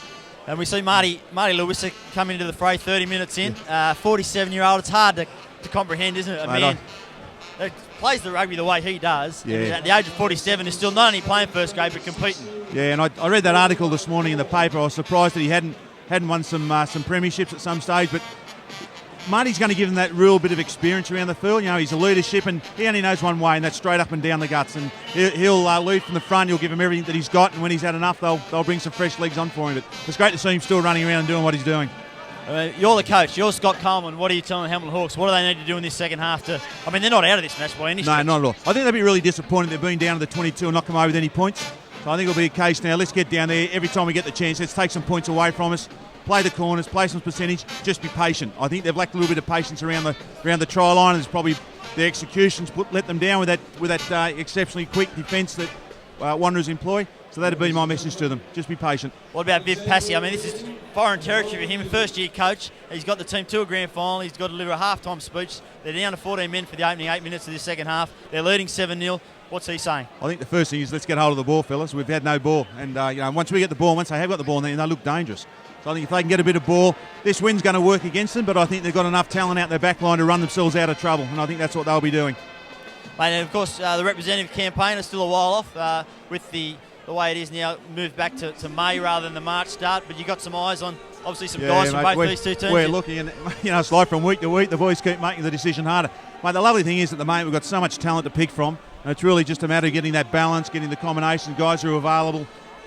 We're a long way off yet. We'll let them enjoy this and enjoy the end of the season and the NRC game for those who are participating, and we'll get back into it after Christmas. And of course, the Emerging Wildfires program, which is being initiated in the next week or two. Again, an opportunity for our best young players to get that little bit of exposure to what it's like to be in an NRC or even a Super Rugby franchise for that 6-week period. Can only be good for the game. Absolutely, Jim. It's one of my greatest disappointments. We've got so much talent here. For these kids to go to that high level, they've got to go to Sydney, and it's a real shame. Absolutely, they've been through it. So I think I think it's a great initiative, but I just hope that we can get some value at the end of that program. I think you need to get those Sydney coaches down and get them to come and have a look at the program, see what talent's there, see what these guys are capable of, and get some of those guys at the high level having a chat to them so they understand. They also, I think it'd be nice if we got some of those Sydney players to come and actually train with them, because when they see the level they've got to get to, and it is a quantum step going from Newcastle down to Sydney. Yeah, indeed. I think a lot of the kids find that out. A lot of kids go down, even at Colts level, they struggle. They end up coming back after a year or two. This year we've seen, obviously Nick Palmer's one who's made a success of it from Newcastle. He's had 2 years now at Northern, is in the New South Wales Country Eagles team. But we had Ben Harris from Hamilton who went down this year, and James Wibble. I think James Wibble went down for work more so than footy, but they both played a little bit of first grade. So there's no doubt the talent's here. Mate, there's plenty of talent. And when we were going through it years ago, Chris Hickey said something which I think is really smart. He said a lot of the kids should make their decision about who they want to play for, about what happens off the field, because they're not happy off the field. These kids go down all bright-eyed and starry-eyed, and they think they're all grown up, but they're still kids at 18, 19 when they first get down there. And it's really important they get that off-field balance right, and then their footy will take over from there. They can get lost. That's what they get lost in the numbers, particularly if they they're not playing first grade Colts. If they're in seconds or thirds, they get lost in the numbers. This weather's coming in now. It's coming in from the south. I mean, it's coming in from your area, Merriweather. Do you think this is going to have a big impact in this second half? Absolutely, mate. It's anything like it was yesterday. Around about 4:30, 4:45, it picked up, and that suddenly can blow a gale. But let's hope it's a little bit stiller at the moment now. If the rain stays away, mate, I wouldn't like to pick. I'm going to sit on the fence on this one. I was going to say, mate, you can't sit on the fence. It's the last game. It's our last show for Bartow. We'll get the mate, I think you know where I'm going to go. It's not that I like Wanderers better. I like them less than I like Wanderers. Hamilton, I should say. So I'll back Hamilton, mate. I think they've got a few more points in them out wide. I think with this win too, it's going to be very telling. But Tony, thanks again for your time, pleasure. Your observations. Enjoy the rest of the call, mate. Cheers, mate. That's Tony Munro, the Newcastle representative coach. We'll have a quick break and then we'll be back in the second half with all the action. It's Wanderers leading Hamilton 7-0. Supporting Newcastle and Hunter Rugby Union. At the Greater, we're always on your side. We've got this winning lineup of products and services ready to get you over the line. To kick goals for your finances, contact the Greater. Proudly supporting Newcastle and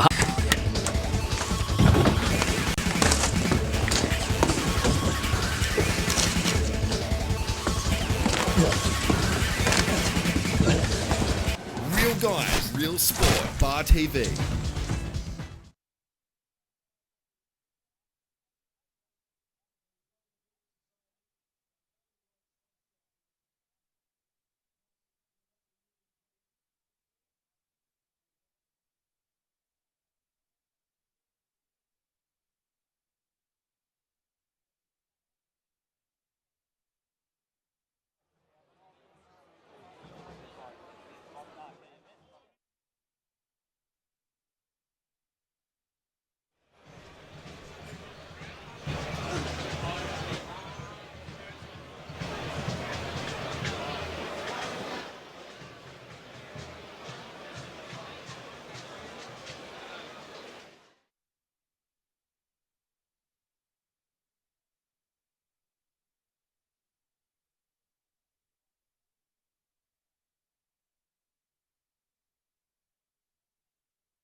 pretty tight. They're defending well. Yeah, they had all the ball down there.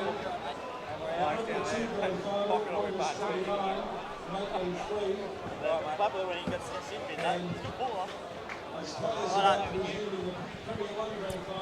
Welcome back to number 2 Sports Ground for the greater NHRU Grand Final, where it's defending premiers Wanderers 7 leading the minor premiers Hamilton 0. Both teams have had a chance to catch their breath, get some instructions. Josh Cullen, and what are you thinking if you're Scott Coleman, the Hamilton Hawks coach? Little disappointed that didn't get across the line looking back, but in this instance you got nothing but to look forward. You got 40 minutes now, and the thing you'll take out of that is the fact that they were able to retain possession for as long as they did, and if they can continue to be patient, it'll come.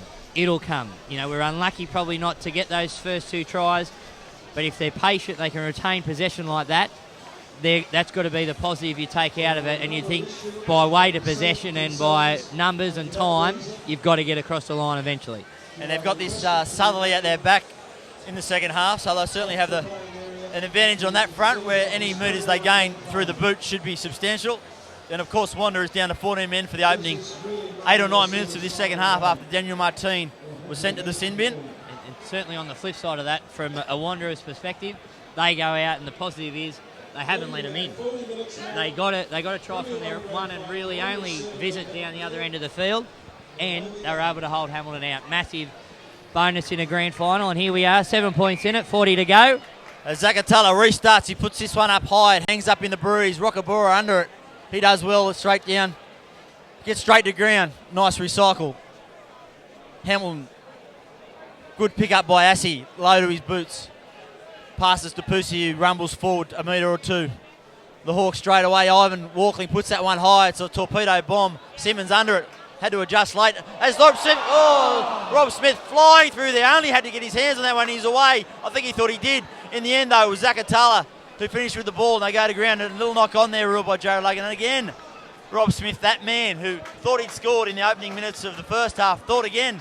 He acted as a thief in the night and plucked that one out of the air. He read it from a mile away and flew through it. He only just needed one more touch and he was away.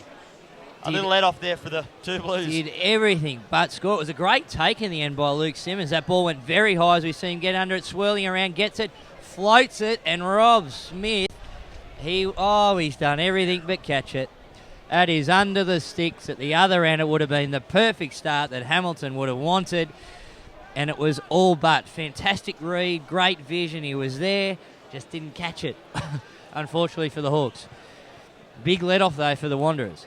Again, they ride their luck to a degree. Good scrum here from the Hawks. A lot of pressure coming through from this loose head side from Maya Lewissa. Doesn't like it. Wanderers judged to have gone early there. So a free short arm to Hamilton. The scrum becoming a bit of an issue for the 2 Blues. The Hawks go the right through Tills. He finds Lautai. Dummies, steps. Meets a wall of defence. Colin Howell down low. Wrestled to ground finally. Keelan, ball out the back to Rockabaro. He trudges forward. He's a big human being, hard to stop. Keelan again, he's got Lasur on the inside, goes the outside to Tills. Met in a strong tackle from Tanner Felix. Chris Pusi now says, my go. He charges off 1, knocks over 2. He's over the outline on the 22 now. Oh, Cal McDonald could be in tripe here. Professional foul, he was coming back through. Yeah, reaches straight for his pocket, Jared Logan. Sin bin number 2, now down to 13 men, the 2 Blues, for at least another 6 or 7 more minutes. Dangerous times. Very dangerous, Jimmy. Wanderers 7-0 up, but now, as you said, down to 13 men. Professional foul. Had to go. Yellow card from Yellow Logan, and Cal McDonald's got 10 minutes to think about it as we have a look at the replay. Chris Pusi, fantastic. It's the explosive running that we want to see from him. He's had the surgery. He's on the grand final card, and he forced what was a pretty silly turnover in the end from Cal McDonald. Dug in there for his team. If they had got the roll on there, it could have been a 5-pointer. Instead, Keelan lining up from 22 out to get Hamilton on the board. But more importantly, Wanderers, 13 blokes. Interesting they have taken the option for the penalty goal when Wanderers down to 13 men. You thought maybe they would have tested their arm, but I guess no doubts every time you want to get down here. They haven't come away with any points yet, so the message would have been, let's get something out of this. There's plenty of time to attack again. And that come from a blockbusting run from Chris Percy. It's the first time he's really had that impact where he's been able to charge over the top of a couple of men as Keeling comes in, hits that nicely, straight over the black dot. So now it's Wanderers 7 leading Hamilton 3 here in the Greater NHRU Grand Final. Of course, we thank our partners, the Greater Building Society, NIB, Viatech, Tulloch Wines, Tui's, and of course the Newcastle Herald. For all your rugby news goes to www.theherald.com.au. Wanderers just slowly coming back to halfway, trying to chew up a few seconds off that clock while they're still down to 13 men. Bit of a sigh of relief there for the Hawks. They're on the board after being oh so close on 2 try-scoring occasions and a penalty as well. They're now away. Zakatala puts that high, but Rockabara flies above the pack and does well. Ball now, they go to the right. Assi shovels it out the back to Vasa Kikakau. He just gets to the ad line, not making much room there. They go right again. Of course, they've got a 2-man advantage here. There should be some holes, you'd think, on the edges in particular. Again, they go to the right. Lamont to Gareth Tilse. He gets outside his man. Eventually goes to ground. Ball out, says Jared Logan. Walkling puts his hands on the ball to Keelan, who sits deep. They put this one high. It's coming down for Luke Simmons. Rahui comes back. Again, miscommunication, but lucky bounce. Falls to Zakatala. He's whipped in by Marty Lewis, who slings him to ground. Ben Ham now caught flat-footed there, not able to get it to the ad line. Good defence from the Hawks. They're lifting a gear here. Wanderers in numbers. Bill Coffey comes in, takes some work off his forwards. Again, Mailer Sewer tries to get his hands around that ball. Colin Howell flat-footed, but still trucks it forward. Caught up high, needs to get to ground. Uses his experience to do so. Luke Sherwood at the back looking for some runners. Difficult pass. Blair Rush again, flat-footed. They're not going very far at the moment, the two Blues. Easy targets for the Hawks' defence. They go to the left this time. Tanner Felix gets outside, tries to get outside. Ackersdyke can't do so. Ball quickly laid back. Calgroff this time goes around the corner to the left, not going very far at the moment. It barely made a metre. They're slugging it out in midfield here. Now Luke Sherwood, difficult low pass for Luke Simmons. But a little knock on earlier, detected advantage. Was already in the favour of the two Blues, so again a little let off. The line ball calls are going their way at the moment, bar of course the sin bins. We know they're down to 13 men at least for another 5 or so minutes. Daniel Martini in the sin bin just before half time, and Cal McDonald following him just in the opening minutes of the second half. As we see the William Hill replay there, detecting a little knock on. Low pass, but just slightly greasy with that rain. It's just pestering. It's not quite here at the moment. It may be a spit, but just a little bit before half time, making those conditions tough for those types of catches that Simmons would probably take most times, 9 times out of 10. Just Colin Hobble, the Wanderers prop, receiving some attention. He's got some claret coming from a cut on his right, just under his right eye. He'll get some Vaseline on this and quickly get some running repairs and be able to pack this scrum. Of course, some strong defence there from Hamilton in the midfield. Wanderers really went from left to right at both sides of that ruck area in the middle of the park and weren't able to gain any momentum or any metres. They constantly met. Good line speed by Hamilton. Pillar and post working well. Good communication, and I think you identified that well as we see the lights have been turned on here at number 2 Sports Ground, and that the Hawks have lifted a gear after half time. Scotty Coleman obviously some pretty stern words to say, but it's all on the line here and nothing in it. An opportunity too for the two Blues there just to get it, catch their breath, suck in some deep ones. They're down to 13 men. They've had to defend for most of the first half and the opening 7 minutes of this second half. This set piece exerting a lot of energy at it. Hawks just starting to get on top there as well. So they've had all the ball. They're starting to get on top of the scrum. Things are starting to go their way. Where they aren't in top is on the scoreboard at the moment. That's absolutely right. 4 points in it. Couple of denied chances, but we're off again here. The scrum goes down. Play on, says Jared Logan, and Tanner Felix charges forward in midfield, makes a metre or two. Ball in behind to Luke Simmons. Inside ball for Bill Coffey. He's met by Rob Smith, who wrestles him to ground, WWE style. This time Luke Hickey slips as he goes to step off his right foot, but manages to get the ball back. Marley Sewell just sneaks up offside there. Jared Logan says no, play on. Luke Sherwood had to duck his head and go forward. Bill Coffey now, he bumps off one, bumps off two. He makes 2 more metres, just soaking up some time, soaking up some pressure. Sherwood again, the ball comes out slowly. Colin Hovell had a look at that one, just fumbled it straight away. Though penalty, again, Wanderers get a little let off from a mistake, poor discipline from the Hawks, caught offside when that would have been a knock-on and a chance for them to mount some pressure, but instead Wanderers will look to find touch and start again. Yeah, becoming increasingly hard to hang on to that pill. The further those passes go, the bigger the risk with that slippery ball. So might see both teams may even try to keep it a little bit tighter, which becomes increasingly difficult because both teams are so strong in that defensive area as well. She's a fair battle here, Jimmy. It's a fair battle. Set piece, the line out. Wanderers a man down, they dummy to the front.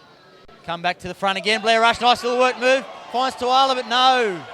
Not in 5 metres, not going 5 metres. The ball needs to be thrown 5 metres, so a short arm free kick to the Hawks. But geez, it was a well-worked move. Had it have been on the money, he was away, Andrew Tuala. And I know he had 50 metres to run, but you'd nearly back him. I'll tell you what, once he gets going, he's hard to stop the big man as Ivan Walkling takes the tap. Finds Keelan, who hoists a midfield bomb.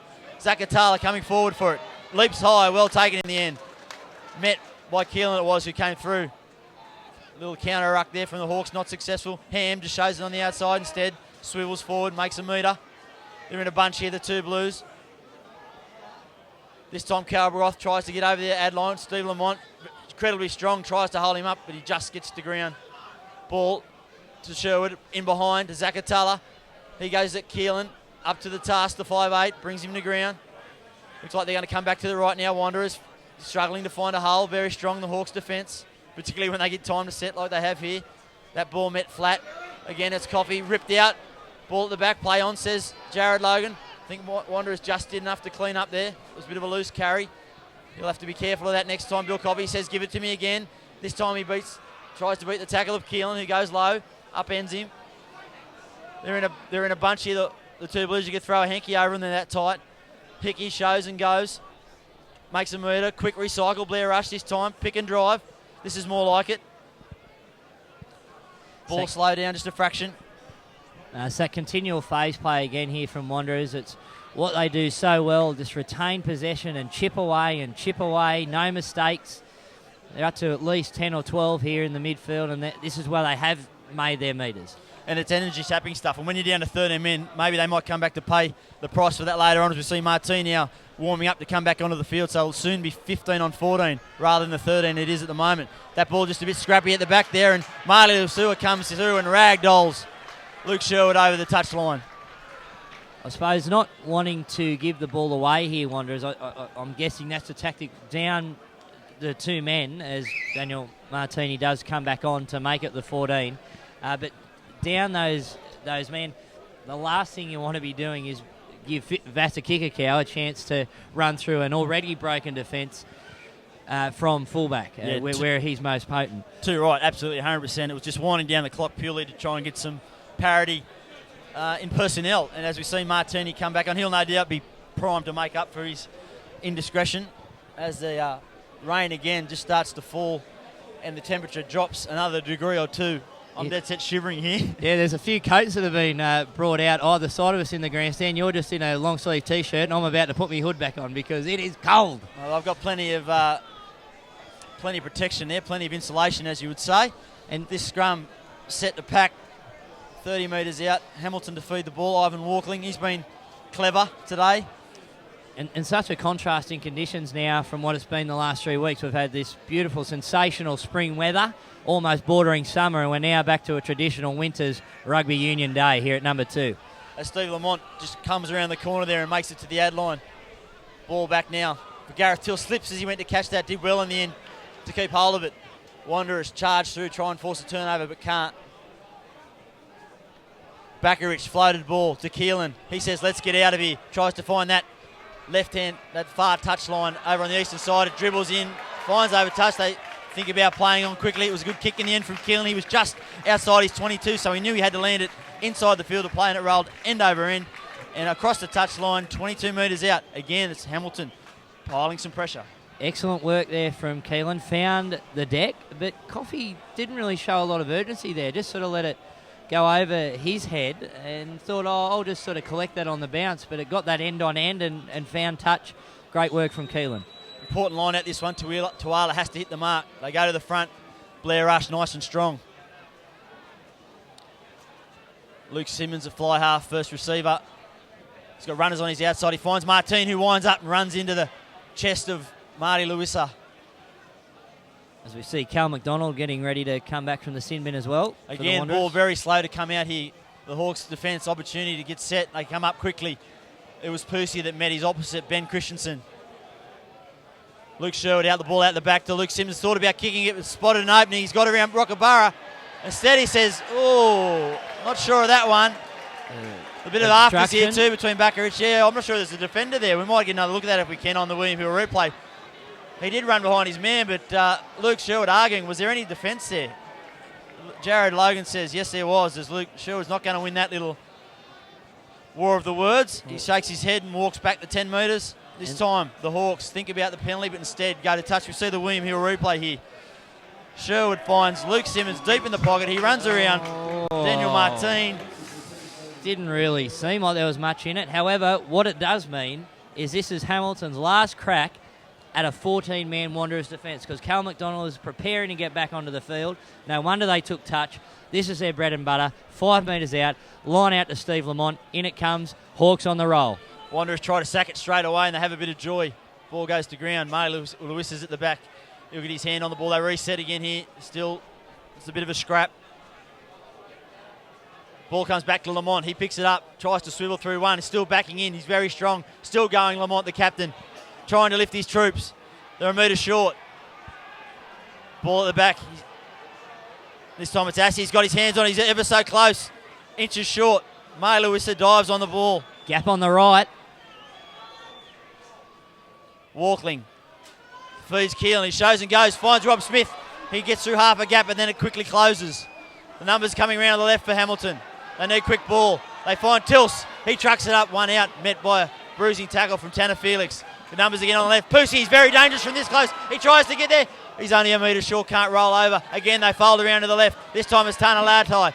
He's met in a good tackle. Zakatala low, but he bubbles out of it, and he's over. He's in the left corner. They've finally broken that wall. They've been chipping away. And in the end, I thought he'd done enough, Zakatala, but he skipped out of that tackle. Tana Lautai, and he's over in the corner, right in front of the Hawks faithful. They loved it. Well, the crowd going very wild in front of where that try was scored in that north-western corner. Hawks taken them 56 minutes, but they've finally got there. They have cracked the defence. It's a 5-pointer. In the end, it was well worked. It went back to that line out, but they've worked it across as we look at the replay. Pusey just short, and it looked like he was going to be held up here. Wanderers had done almost enough, but that big reach for the number 13 there from the Hawks. It was Leotau who got the try down in the end. A lot of work he still had to do. He bumped off that first defender. Looked like he was short, but he extended that arm, got it down on the stripe. Jared Logan on the spot. And a relief for the Hawks. It's a try, and now they're in front for the first time this afternoon. 8-7 with a kick to come. This opportunity here for Jason Killen to edge him 3 points further in front. He's only a metre in from the touchline. We should get a bird's eye view of this one. The Wanderers, again, were very strong in defence there. Once, twice, thrice. They'd been able to repel everything the Hawks had thrown at them. But in the end, it was just too much. And with only 14 men, it was try time for the Hawks as Keelan moves in. Strikes it to the right. Hooking back, but not quite enough. So, after 56 minutes, it's Hamilton now. 8 leading the Wanderers 7. And again, there's a little bit of chat between these two teams. The feeling is lifting, no doubt.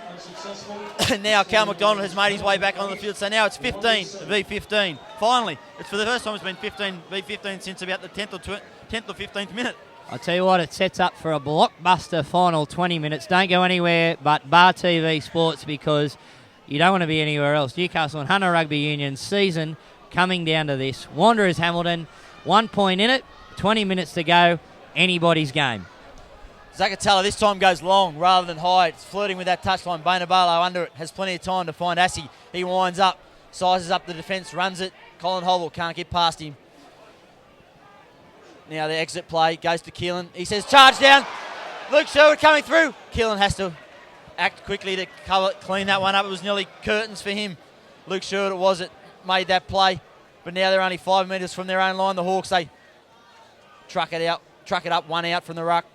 Again, looking for another clean exit. Kicker not in place at present. They're just going to keep resetting this with their forwards, trying to find a way through, set up a bit of a platform. Keelan now in the pocket. Instead, they go to Ackersdyke. He's been well contained so far. He backs his way, makes 3 or 4 metres. Cal McDonald there tried to rip the ball off with no joy. Can't. This time it's Walkling who box kicks it high. Atala under it. He's got Luke Simmons wrapping around his left. There's 3 on 2 here if they want it. They do. Simmons finds Coffey. He's got a bit of space. He comes back in. He beats one. Gets to the 22 line. May Lewissa there on the ball trying to win a turnover. Simmons down in back play. And there's a referee. There's a bit of afters. This has got a real powder keg to it. I think this one will wrap again before this game's out. There's plenty of feeling. Even the trainer slipped over as they've run out to attest him. But he's in a bit of trouble, I think, here, Luke Simmons. There's a fair bit of concern. Certainly at natural speed, there didn't look like there was much in it. It was catch and pass. It was excellent work, good vision by Simmons and skill to take that ball in and get it out quickly, identifying what needed to be done for the Wanderers to try and get over in the corner for Bill Coffey. It seemed like it was collected, but we will see on the replay here. Tuller sizing it up from that midfield kick, gets it to Simmons. Oh, a little bit of extra shoulder. There wasn't much arm in that one, but I think he might have got away with it. Although now he's Jared Logan has come out. You might have seen that. Yeah. Unfortunately, there's no replay on the big screen here. You're seeing the only ones seeing the replays are the people at home on Bar TV. But yes, the touch judge or Jared Logan has seen that one. He's called out Basagotti. Could we have another man in the bin? Quite possibly. He's gone to the pocket, and it is. And after looking at the replay, fair enough, because it was just a shoulder. That the timing didn't seem too bad. He committed to that tackle. It was excellent work from Simmons to catch and pass and get that ball out. But no arms. That's 10 in the bin. That's a fair call from Jared Logan. And of course, Luke Simmons is getting married next weekend, so his wife-to-be won't mind if they pay plenty of attention to him below the head, but no facial scars, please. As we see Zacatella line up a penalty 35 metres out, about 20 metres in, almost straight in front, to again change the lead and put the two Blues back in front. Now, you need those photos looking good on wedding day, Jimmy. That's what it's all about. And the video, the whole lot these days. It's indeed. Social media, it'll be everywhere. Yeah. And of course, Luke Sherwood, I think he's in his groom's party, so the two Blues captain as Zacatella hits that one. Looks like he may have hooked it to the left. Yes, that one strays away, greeted by a cheer from the crowd. Obviously, the Hawks supporters there saw that one off the boot. The score remains Hamilton 8, leading Wanderers 7. 21 minutes gone of the second half as Jason Keelan looks to restart with a long, floating, wobbly drop kick that makes it down to near the 22. Simmons again has it. He steps, he weaves, he nearly gets out of the tackle of Ackersdyke, who in the end brings him down. Ball in behind to Cal McDonald. Atala now. He's going to test his arm. He goes towards Smith, cuts back inside. Brought down in a good tackle. It was Bill Coffey that got there in the end to support him. This time Cal Groff tries to eat a metre or two. Ball in behind. Bill Coffey again. He's done a heap of work in close. Sherwood wants some quick ball. Ben Ham this time makes a metre or two. They're edging up the field. The two Blues are getting some momentum. This time Simmons goes to short side. He's got a man outside him. Martin again. The ball is too flat, too hard.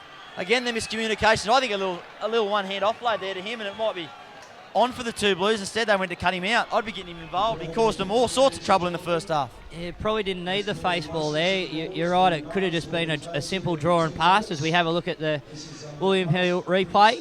They just sort of shape it there, one off, back in towards the middle of the park, and then Sherwood to Simmons, and yeah, just look, again, it was that man, Martini, who's on the fringe, was just hit a little bit too high. If that's in the bread basket, could have been curtains for Hamilton there. such a dangerous man when he's on the field. He had the 10 minutes in the bin earlier, but earlier on scored the try for Wanderers under the sticks. Made another break in the first half, and that could have been a very dangerous run down the left, but it's not to be. She was a knock-on, and now Hamilton will have the scrum 10 metres in their own half. Of course, the Hawks down a man with Vasagotti going to the bin for a shoulder charge. That's a low pass, bounces nicely for Killen. Again, they try that kick across field to the wing of Bainavalo. This time, he doesn't get the bounce, and the ball scurries into touch. Zakatala thinking about a quick restart, but thinks wiser of it.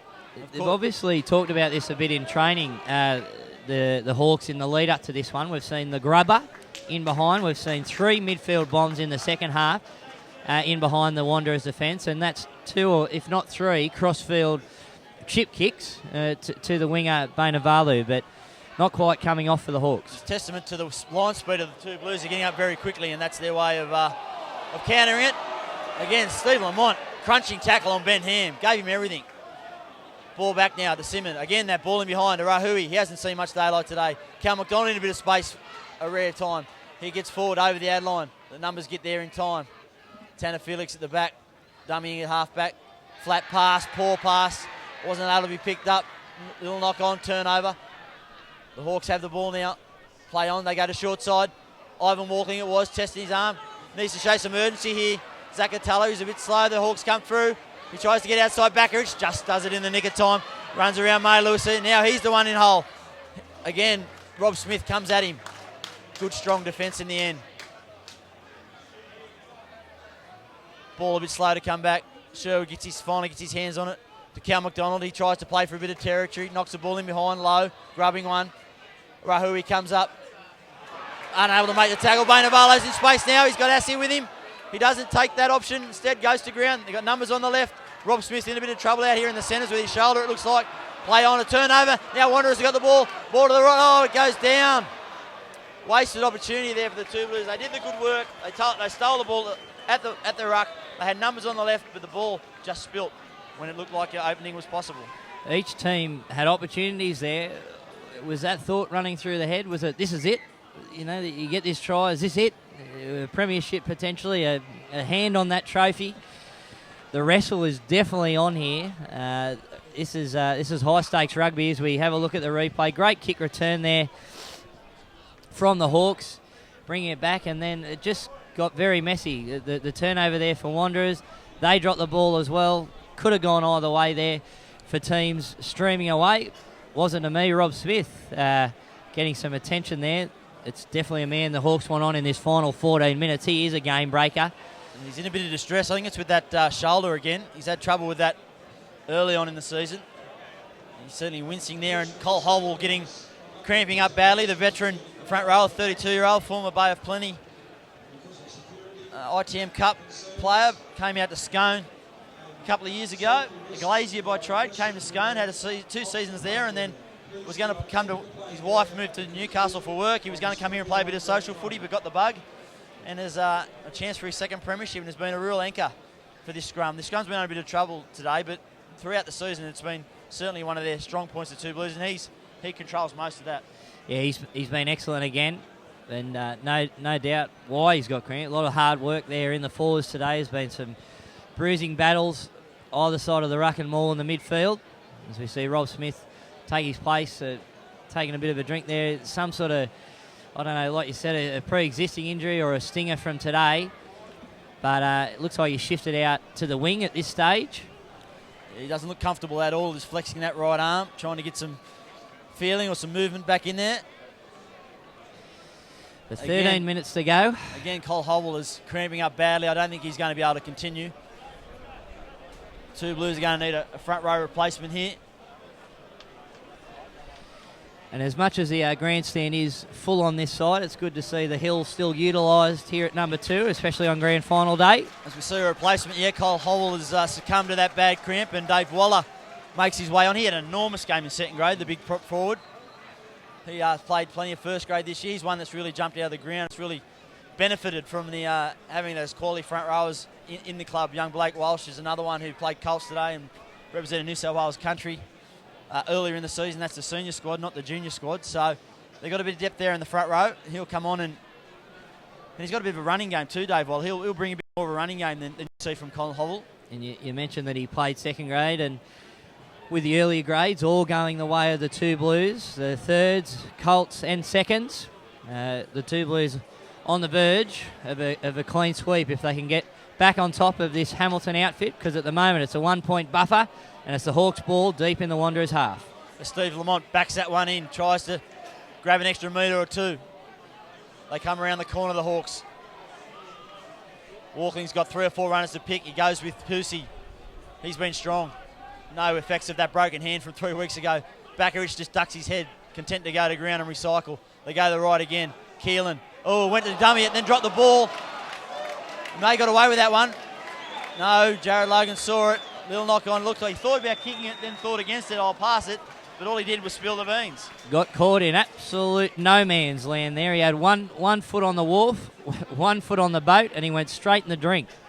He looks like he could be in a bit of trouble here, because defensively he copped a fair knock on the way through. That was all his own doing as he gets it here. Yeah, going to grab it, going to keep it. Oh, no, I've done nothing, and all of a sudden, whack. Yeah, it was Martin and Cal Groff who were up in his face. He's down. Yeah, he's not real flash either, so again, more drama. Of course, Hamilton down to 14 men at the moment. He's Vasagotti going to the sin bin for a shoulder charge, but to date, Wanderers haven't had any ball. The ball they have had has been kept in close, so they haven't been able to test them on the edges. Jason Keelan is groggier than what the third grade boys are from earlier this morning. Well, that's saying something, because they will be partying long and hard. Well, they have been partying long and hard. That's one thing in third grade. The 10:05 kickoff can certainly do damage when it comes dusk. They're called thirsty thirds for one reason and one reason only.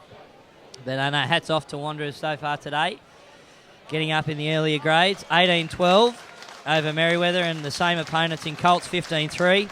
And it was the Blacks that they were able to defeat 29-3 in the second grade encounter. And I got a bit of a word at half-time actually from the Maitland boys. The delay in first grade was because an ambulance came onto the field for Dom Punch. It was neck, but he had some feeling in his fingers as he did leave number 2 sports ground, which was a good sign. But as we go back to the play here, both teams a bit of a breather.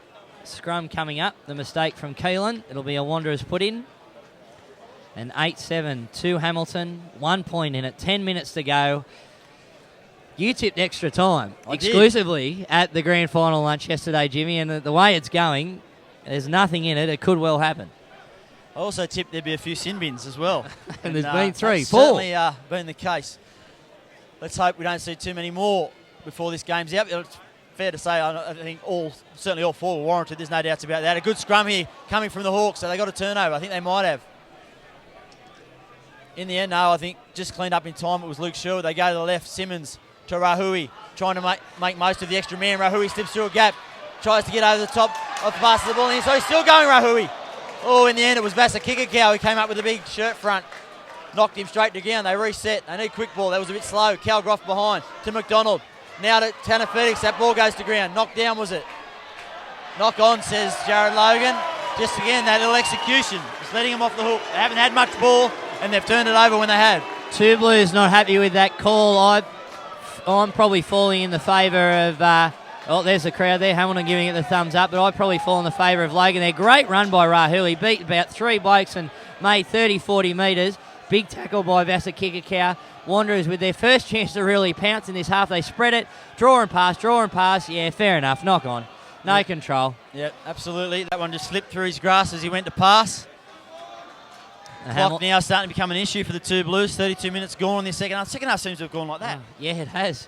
As we see Hamilton, the winger there, Vasagoti getting ready to come back onto the field, warming up. Plenty of tension here off the field and on the field. Grand final in the balance. Walkling just knocks that one down. Coffey thought about making a play at it, instead let it go over the touchline. Second time, though, that Bill Coffey, excellent with ball in hand, but he hasn't attacked that pill. Both times it's gone over the sideline. Obviously, the ball it would have been very difficult to pick up, but now a line out on the 22. Position here for Hamilton to strike if they can win this one against the throw. Wanderers put in though from the far side. Go short, and Hamilton have been able to do it. They're going to get this ball back. And here they are on the attack. High pass, ruled in, another cutout, this time to Assi. He cuts the ball out to Lautai, the try scorer. He tries to get around who he can't do it this time. They get there in numbers, but slowly.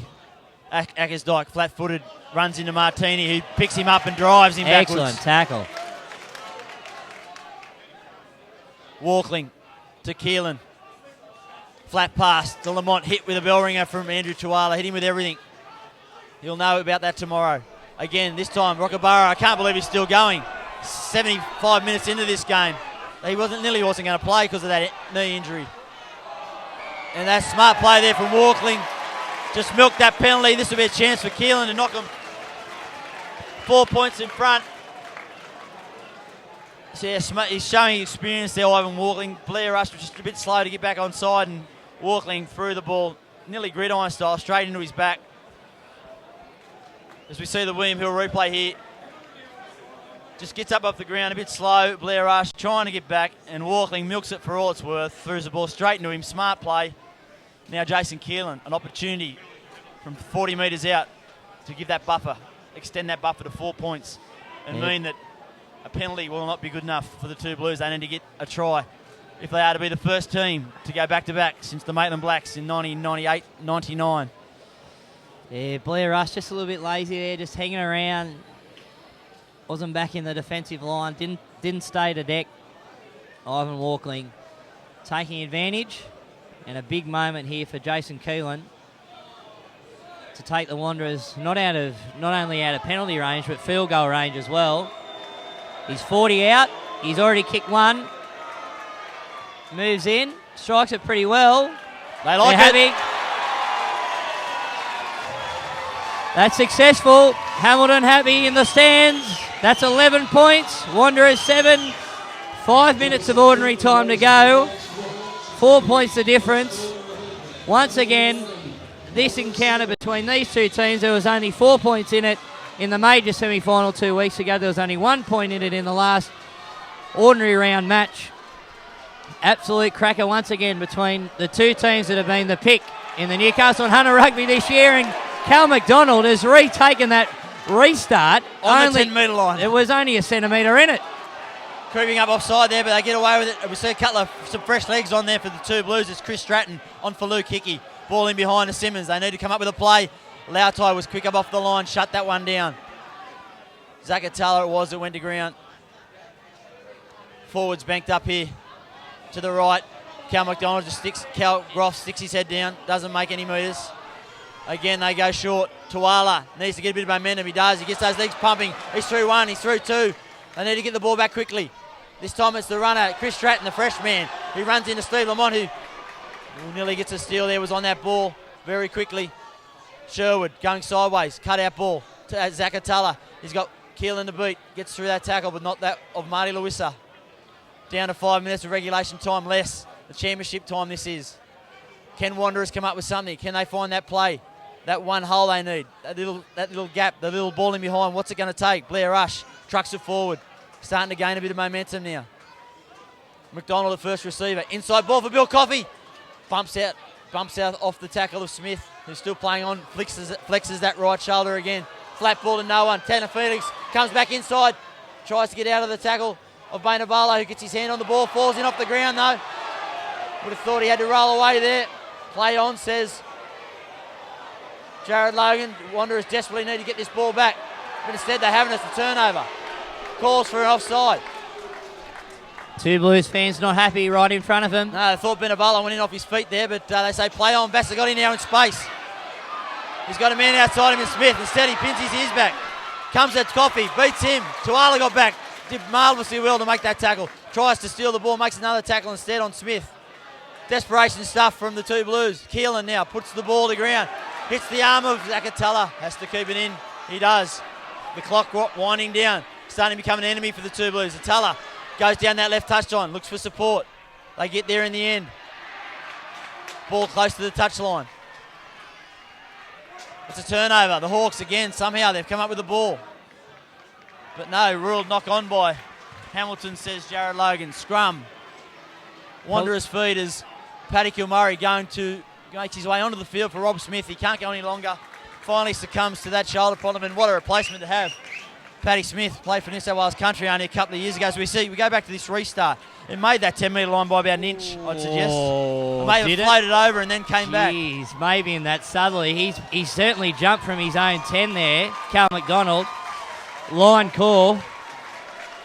Rob Smith getting a round of applause there from the Hamilton faithful. He's been excellent. He's been very dangerous every time he's had the ball or been very close to it. He was sin bin. Big game from Rob Smith. Just coming to the side of the field and the scrum being set there for Wanderers, and probably justice there in the end. Hamilton had a few blokes actually come in from the side that was absolutely horizontal. There was nothing vertical about it.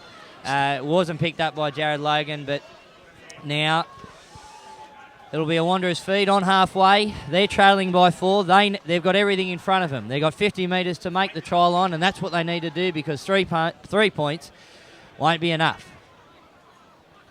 Scrum set right on the halfway line here. Luke Sherwood to feed. See the again, kids, good kids shove. playing in the sideline there too. Good shove from the Hawks, but the ball comes out the back. Luke Simmons balling behind. They've seen this a lot today. Bill Coffey tries to get outside his man. Has he got the pace?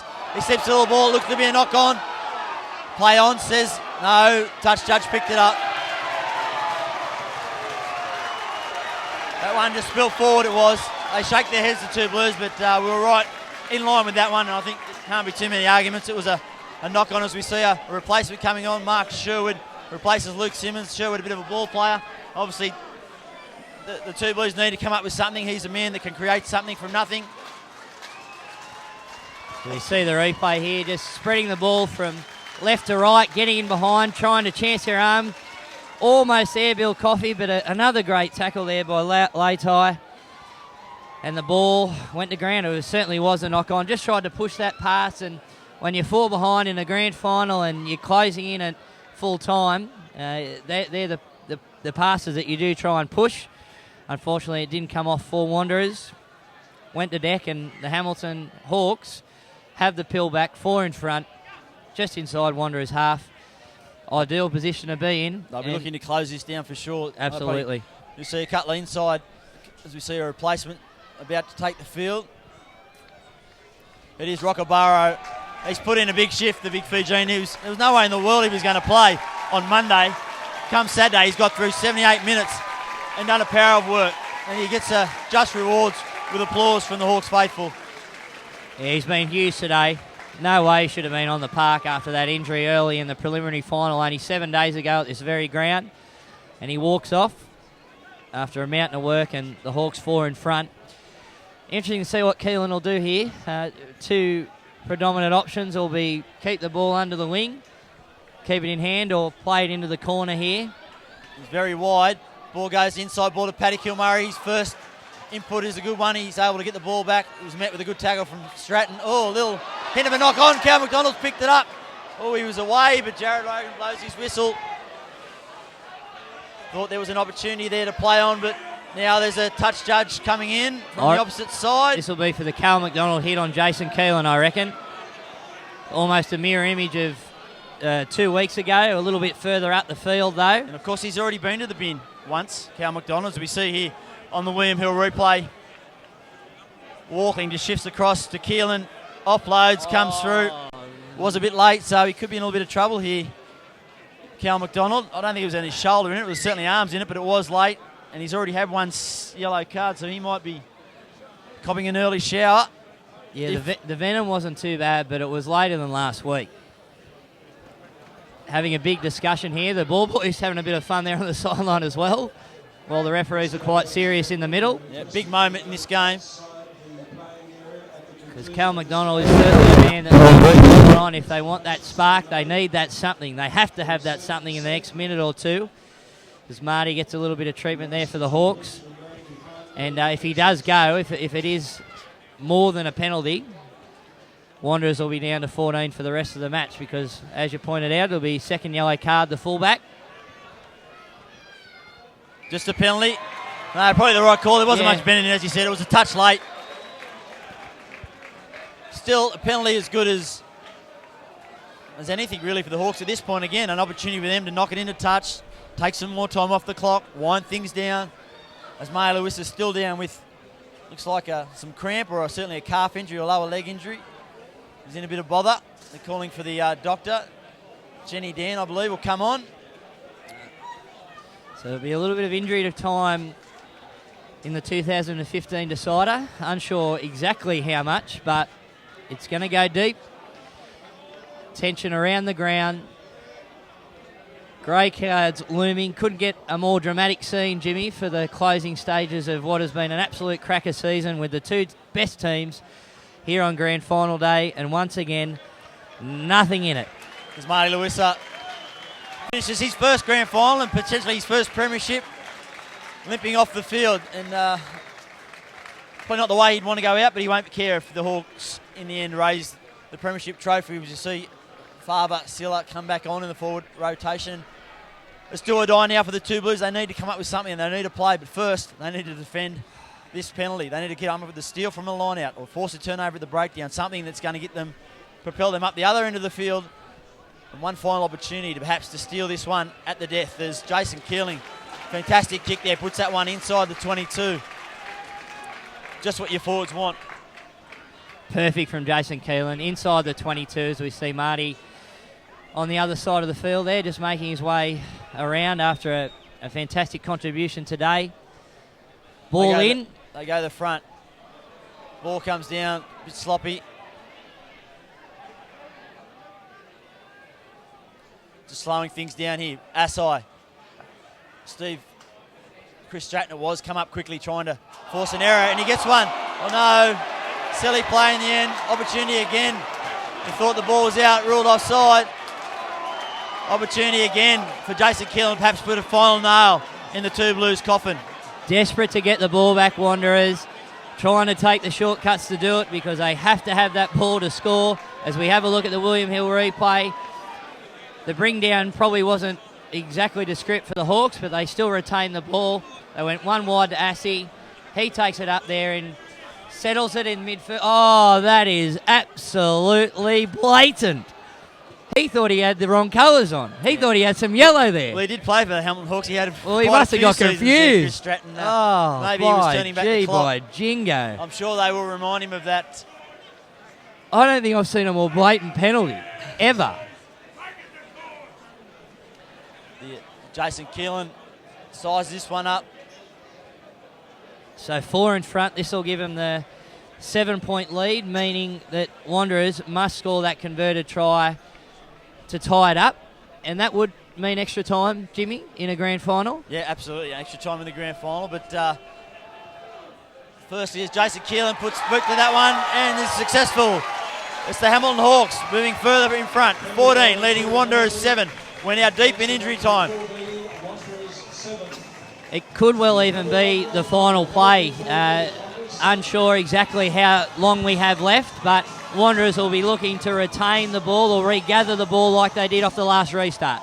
Again, he goes high, hangs up in the air. Cal McDonald's the man coming forward, so Stratton. Gareth Tilse juggles it, but takes it in the end. But no, rules a little knock on, says Jared Logan. Maybe one more chance, maybe one final twist in this tail. Another opportunity for the two Blues. And snatch it at the death, at least force it into injury time. At first look, I thought Tilse had done enough there. He bobbled the ball and it went out of his hands, but I thought he'd caught it before it hit a Wanderers defence. He comes forward, bobbles it, then does it hit a Wanderers player? I think it does. And fair enough, good call. Enacts the knock on. Scrum to pack, 10 metres inside the Hawks' territory. They need a play here. Zach Atala's moved into first receiver off the right wing. No doubts it'll be fairly direct play this one. It won't be the in-behind ball. They'll be looking to get some momentum, suck in a couple of defenders, trying to create that extra man, that opportunity, that bit of space. Again, a good scrum from the Hawks. Sherwood has to go down the short side. Runs into Luke to Lamont, who whacks him with everything. He's been enormous, Steve Lamont. If we're looking for a dusthound man in the match, I don't think we have to look too much further than him. Andrew Tuala now trucks it forward. Last roll of the dice for Wanderers. They need to come up with something. They're keeping it tight to start with. Tanner Felix, he gets those legs pumping, gets over the ad line, makes 5 metres. They've got numbers on the left. They look for the penalty. Luke Sherwood takes a quick tap. They're offside still here, the Hawks. They finally get back. Pussy it is that makes the tackle. They go left. Ben Ham looking for runners. Cal McDonald a bit flat. Tanner Felix was in a hole. but the ball just spilled out. Is that the last opportunity? Steve Lamont They kick it chasing his forward. ball. Mark Sherwood, Lamont on his hammer. Lamont homing down him. Bassagotti's there as well. Sherwood has no other option but to try and find touch. He does. And that could be just about it. Not long left in this one, and that shows you the will and what Steve Lamont means to this team. He had no right to chase that. He's been out on his feet, he's been their leader, he's pulled off the big hits, he's been the one that's struck the forward when they've had to. And here he is, herring down the field in the depths of injury time. Forcing Sherwood to kick it into touch and not able to counter-attack and keep that ball in hand, because that's what Wanderers need to get back in this game. 7 points down, deep in injury time. Hamilton line out. They go to the front, they win it easy. Ivan Walkling tucks it under his arm. Says, I'll take it forward. Where's my forwards? Get there and help me.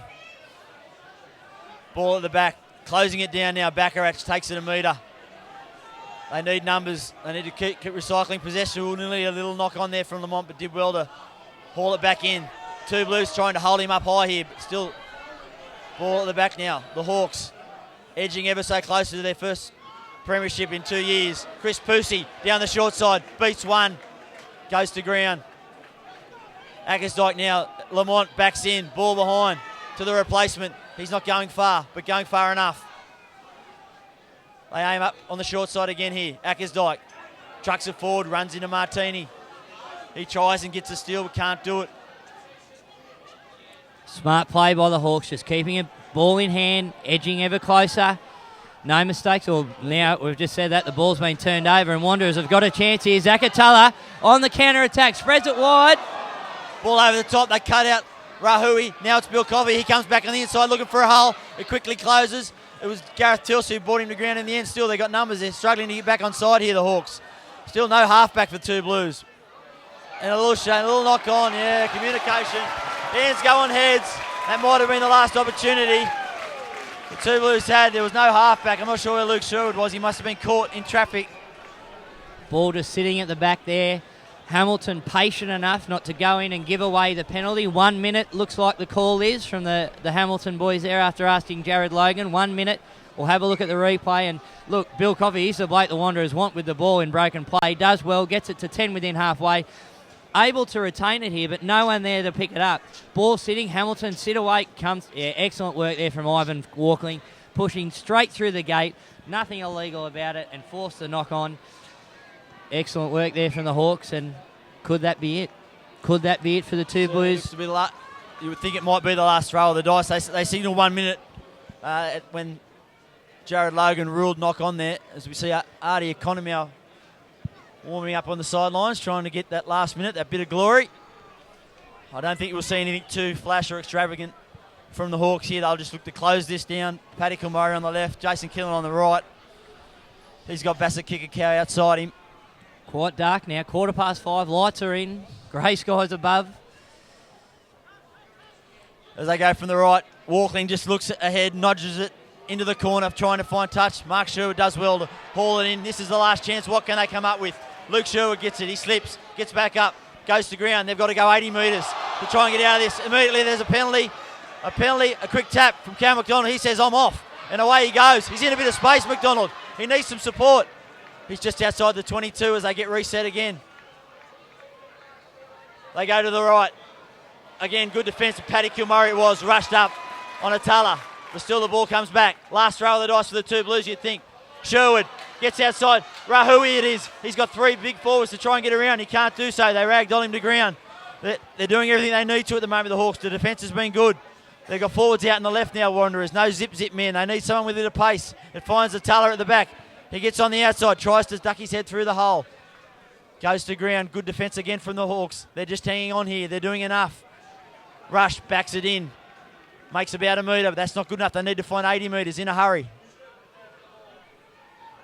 They've got it all in front of them here, the two Blues. 80 metres to make, 7 behind. Again, Coffey tries his luck, but can't beat the tackle of the fresh man, Paddy Kilmurray. Tanner Felix now. Looks like there's an advantage here for the two Blues, maybe offside for the Hawks. But they need to get down the other field. They can't afford to kick as Cal McDonald just makes a few yards forwards. Dave Bollop doesn't go to him, goes behind to Tanner Felix. Martini, haven't seen much of him in the second half. He tries to get an arm free. Ball again, recycled. It's about 10 or 15 phases, a little counter ruck there. from the Hawks. They nearly have some joy with it. Ball pops out the back. A little knock on. No penalty. They thought the Hawks fans were about to go up. They thought they'd had it. They thought it was over. Again, they play on quickly here. Luke Sherwood gets the ball close to halfway. What have they got left, the Two Blues? What have they got left in the tank? The ball goes to Mark Sherwood. Floats a ball to Cal McDonald again. He puts his head down. He nearly beats the tackle. They had to come again. They do. It was Steve Lamont. He's been enormous. I keep saying it, but he's well to will, and his energy is boundless, it seems. Again, ball slow. Gives the opportunity for the Hawks defence to get set. They go to Mark Sherwood. Shows on the inside. Goes the outside. Runs himself. Can't get outside the men. Backerich it was that got over there and shepherds him towards the touchline. Again, good counter-rucking. A few hands in there again. Another penalty. Must be 4 penalties straight. You think he'd nearly have to go his hand in the pocket if there's another one. And he does. Yeah, this time it's Pete Backerich. So they're down to 14 men now. Luke Sherwood tries to play on. Gets tripped.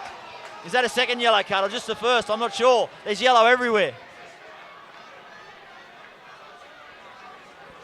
Well, definitely got one in the bin. He's looking for a second here, Jared Logan. They could be down to 13 men. They're down to 14 as it is. No, they play on. A little tap. They're out on their feet, both teams. Ben Ham goes forward, runs into the shoulder of Pussy. Met him with every bit of 115 kilo that he has. Again, they're not going far at the moment, the Two Blues. They're looking for a hole. There's none to be found. Cal McDonald, the first receiver, goes, skips through the line. Axes Dyke had to come across in cover. They go back to the left. This time it's Bill Coffey. He makes a little dart at it. Gets those legs pumping. It was the big prop that brought him down. They're building some pressure here, the Two Blues. But the Hawks, once again, excellent in defence. Nothing getting through. Sherwood floats the ball over the top. Not much on. They shepherd him towards the sideline. Felix comes back in. They need to recycle possession here again. They do. Little short ball. Ben Ham, he's flat-footed. They need some momentum. They need someone to hit onto it with a bit of gusto. Bend that defensive line. Cal McDonald, a little short ball. Keelan comes in, closes it down. Nice work. Must be 15, 16 phases now. And a little knock on. You would think that would be it. The Hawks fans, they hope to run on. Jared Logan says yes, blows full time. The Premiers 2015, your Hamilton Hawks. The crowd go up. It's the Hawks 14. Too good for the defending Premiers. Wanderers 7. An epic grand final. I think you have to say the Hawks deserved it. They certainly did, Jimmy. They were excellent from woe to go, attack and defence. In the end, it was a 7-point margin. Probably fitting of how well Wanderers played as well. They were excellent in defence. Got that try early, just weren't able to cross again. But Hamilton Hawks take a bow. It's a premiership and a well-deserved one. Minor, major in the NHRU for 2015. Yeah, it's a great double, and we'll hang around with for the presentation now. But on behalf of myself and Josh, thanks again for the season. Thanks for listening. Thanks for watching Bar TV. We'll go down and talk to some of these victorious players, and we'll leave you with our crew and our technical boys here again. Thank you and good day. For season 2015. What a wonderful half of football. 55 minutes. The Blues have slept well tonight.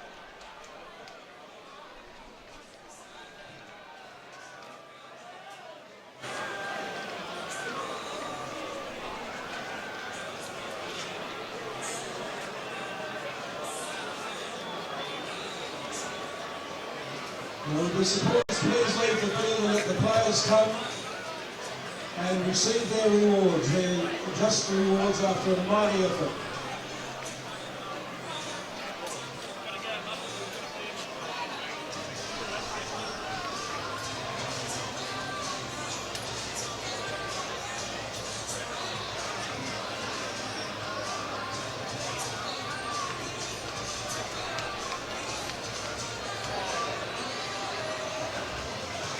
The few security boys can keep some of the smaller kids off the field.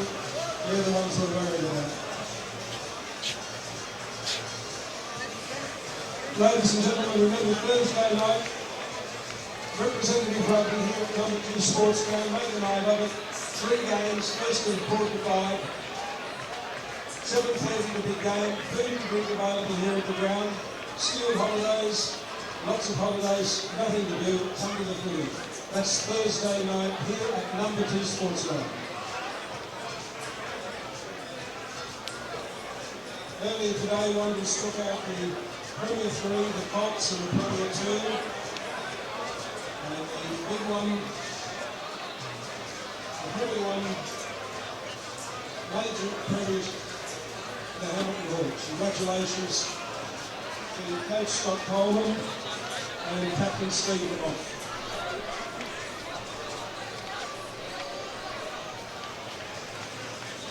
See if we can grab the boys and get them ready for their presentation.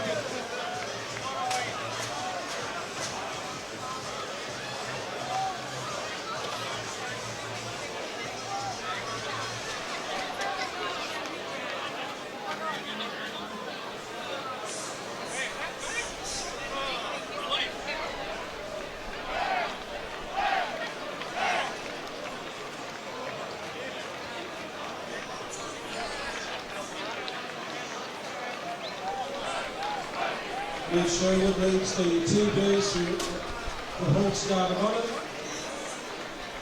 Well done. Jimmy Gardner from the Herald.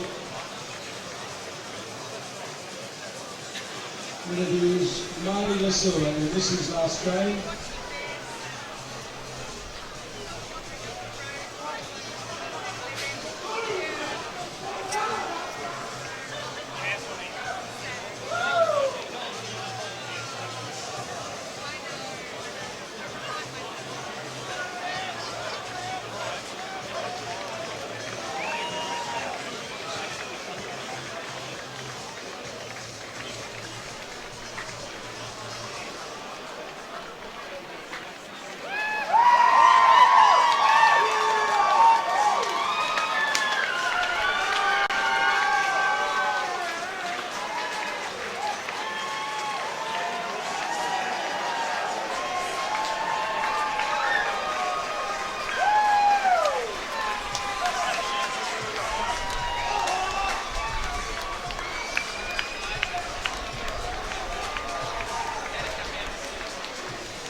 Boys, we're joined here by Wanderers skipper Luke Sherwood. Mate, what a fantastic grand final. That was a tough contest, but tough luck just going down. Yeah, mate, the boys put in their hard luck. We were run pretty ragged in the last 10 minutes, but we gave everything we had to try and get that win at the end and just fell up short. Mate, certainly threw everything you had at it. A fantastic season once again and into a grand final. Mate, today, where was it won and lost? Mate, with these conditions, we had to go a bit tighter. We tried going wide a couple of times and our execution wasn't there. A few loose passes and a few drop balls let us down. So their forwards are, they're great, and both back threes couldn't really attack today. So the forwards had to step up, and that's where it was on today. Look, top effort from you boys, and on behalf of Bar TV, excellent season once again from the Wanderers. Thanks very much, mate. Cheers, Luke.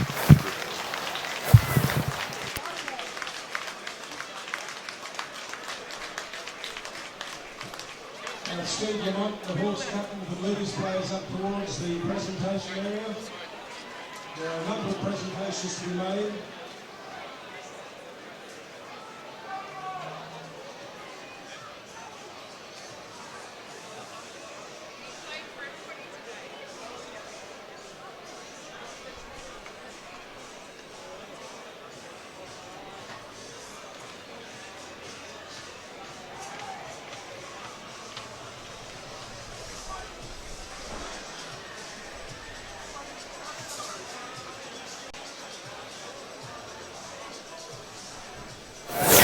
Boys, I'm joined by Eric, and how does that feel? A major premiership for the Hamilton Hawks.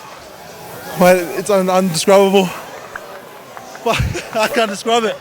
But I came to 2013, had a loss, and one thing I didn't want was that feeling, that after the game feeling, that what if. But I know what it feels like. Well, I gave it my all, and that's all you can ask from me and the boys. Well, you certainly did, and the entire team did as well. An incredible feeling. Minor major premiers, it doesn't get much better than that. No, it doesn't. It's the best thing, finishing on top and just winning the grand final. But all credit to the boys. I got no words. This is my first grand final ever, and our second grand final, and my first winning one. Well, congratulations, Eric. Enjoy it with the boys. Cheers.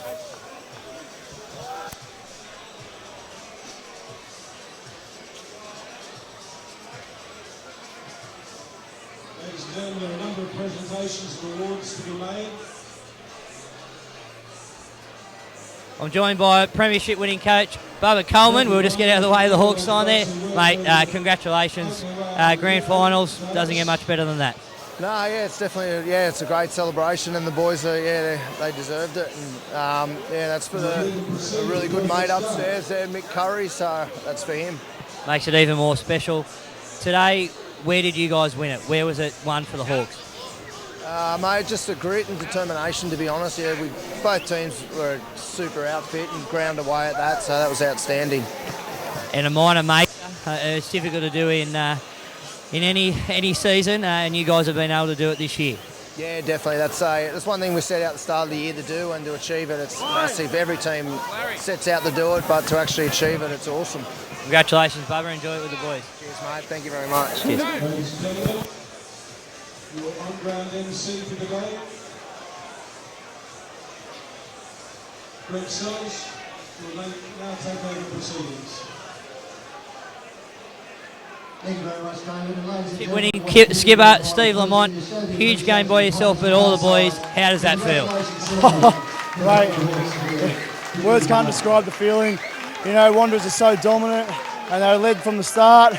We just had to keep peppering and holding on to the ball, and you know, we just grinded away and played the 80 minutes. I think they unfortunately dropped the ball a couple of times, and we just capitalised or held the ball. And mate, it was a tough game until at 80 minutes, and I was definitely empty. How proud are you of this squad? So proud. The weekend's going to be even bigger than we first originally thought. So it's going to be great. It's going to be good fun. So. Well, congratulations as a skipper of a minor major premiership winning outfit. Awesome work, Steve. Thank you. Thank you. Enjoy. Oh, thank you very much. It's also a pleasure to announce the New South Wales Zone Referee of the Year. And that award this year goes to Lauren Kelly. Finishing here on the ground, the presentation just about to go forward. It's 14-7 in favour of the Hawks. Over to the presentation.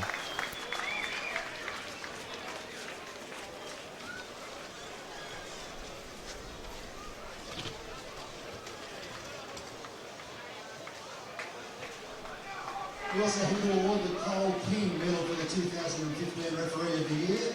And the Referee of the Year has been awarded to Jared Logan.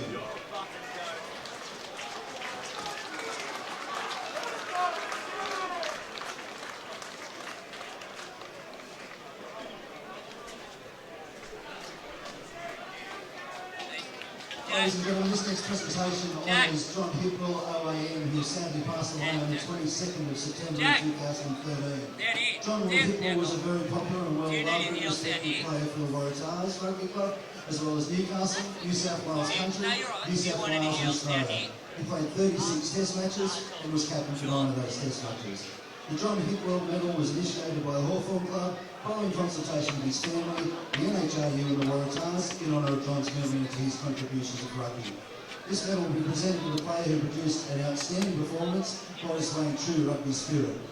John's wife Colleen apologises she couldn't be here today, but we're pleased to announce that his brother Edward can join us to present the Cole King Medal for this year's grand final to the Hamilton captain Steve Lamont.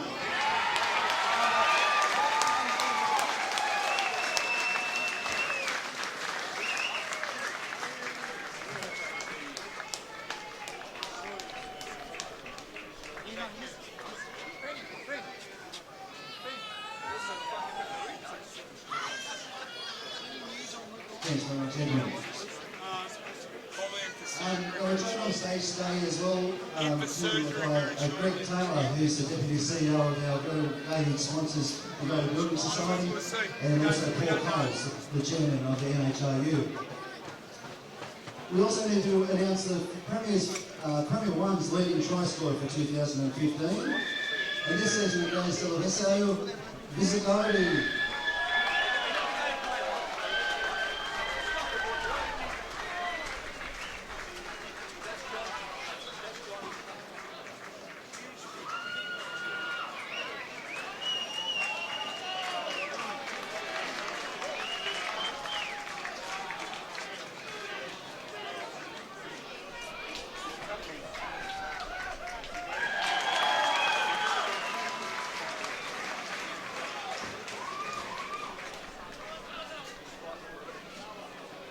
Now to announce the 2015 Coach of the Year, and this year, no surprises, Scott Coleman from the Hamilton Club.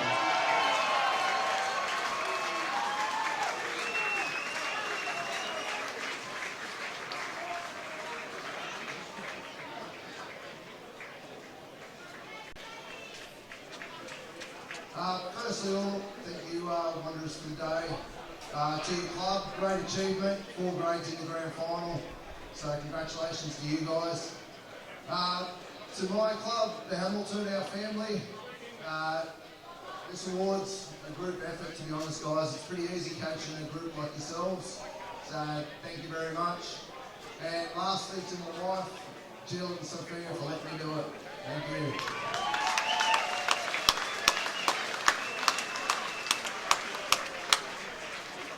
I'd now like to call on the captain of the Wanderers side, Luke Shorley, to come up and say a few words.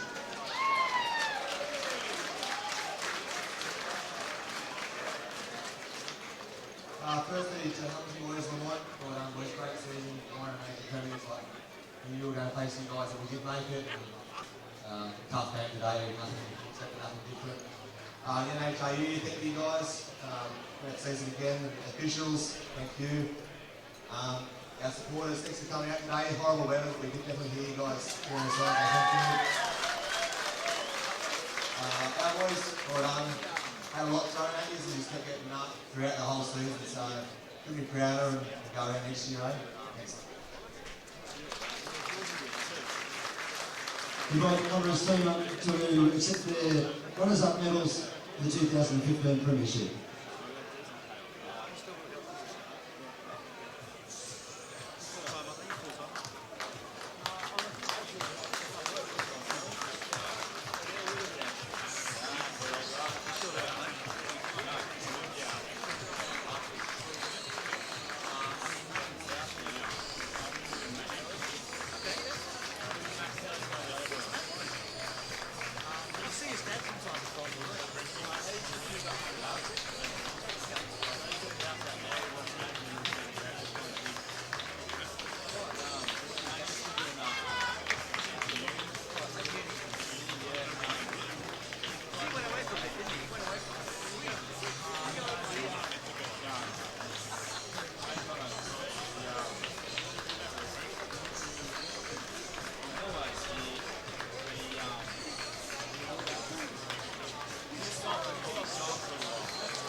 Congratulations to Wanderers for a great year. I'd like to now call on the captain of the victorious Hamilton side today, Steve Lamont, to come to the stage and say a few words.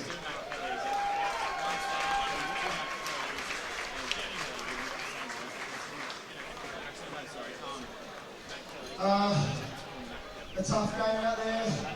I'd like to thank the crowd from all clubs and all supporters. You know, it wasn't the best day to be out here, but you definitely turned up and support, so I'd like to thank you guys very much.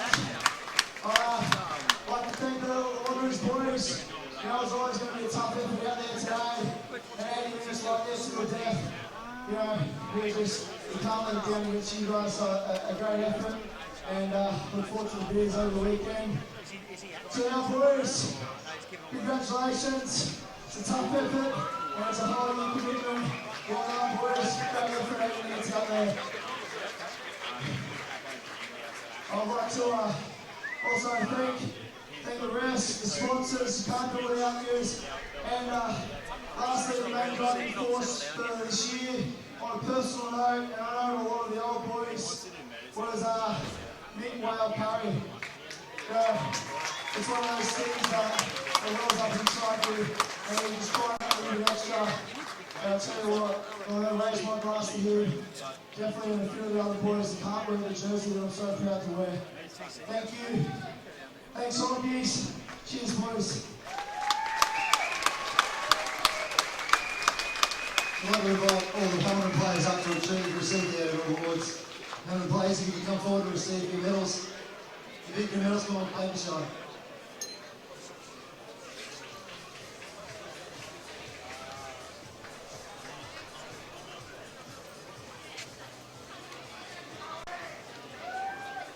As the boys receive their medals, may I remind you again about Thursday night rep football here at number 2. Please support this game. It puts us in line for international and further representative games here in Newcastle. Tell your friends, bring your friends and family. Make it a footy night, Thursday night, here at number 2 Sports Ground. First game at 12 to 5, the main game at 7:30. The National Rugby Comp here at number 2.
Invite Stephen White and Mark Queen representing the Hawthorn Club up on stage. As Mark Queen presents Stephen White with the Hawthorn Club shirt.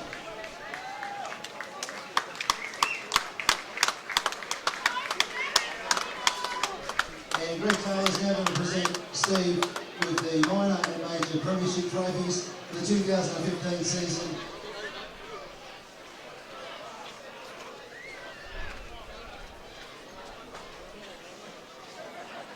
Congratulations to the Helmet Hawks for 2015 and minor and major premiers.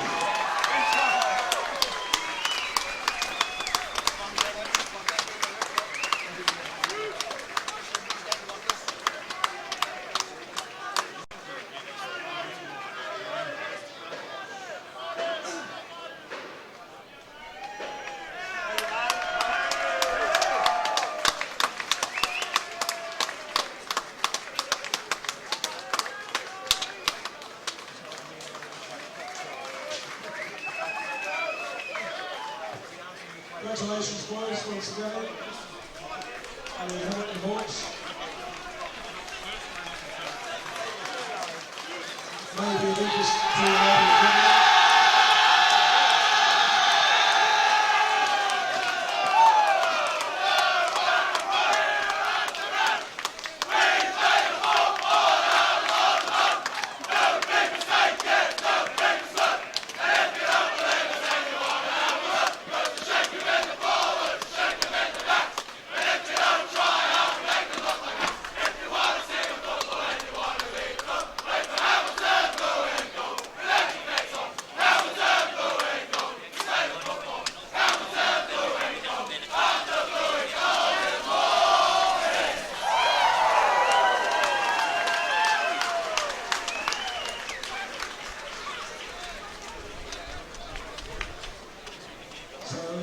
grades today, the minor premiers became the major premiers. The top 2 teams level each grade. Great day of football. Hope to see you here Thursday night. On behalf of the Newcastle Hunter Rugby Union and the Greater Building Society, we hope you've enjoyed the day of grand final here at number 2 Sports Ground. Have a safe trip home.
Right, ladies and gentlemen, that's all the official proceedings. That's all she wrote for 2015 and the Newcastle and Hunter Rugby Union.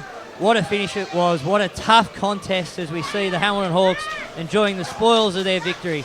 Not only the major premiership that's being held aloft there, the trophy, but the minor as well. A fantastic season capped off by a grand final win, an 80 gruelling minutes between these two sides. They were undoubtedly the two best all year, and it came down to this 80 minutes and nothing in it, only a converted try. And in the end, it was the Hamilton Hawks 14 defeating Wanderers 7, spoiling the party of the two Blues who had won the 3 earlier grades, but nonetheless a fantastic effort to have all 4 in on grand final day and back-to-back club champions nonetheless. But tonight, it's Hamilton Hawks in first grade. It's a minor major premiership. Well done to Scott Coleman and John Hipwell medal winner, the skipper, Steve Lamont, on a fantastic effort today and throughout the entire season. And from all of us here at Bar TV Sports, thank you very much for tuning in, not only today but for the entire season. Thanks to all our supporters as well and sponsors. Newcastle and Hunter Rugby Union, that's a wrap. Hamilton Hawks, minor major premiers 2015. We'll see you next season. Hunter Rugby Union. At the Greater, we're always on your side. We've got this winning lineup of products and services ready to get you over the line. To kick goals for your finances, contact the Greater. Proudly supporting Newcastle and Hunter Rugby Union.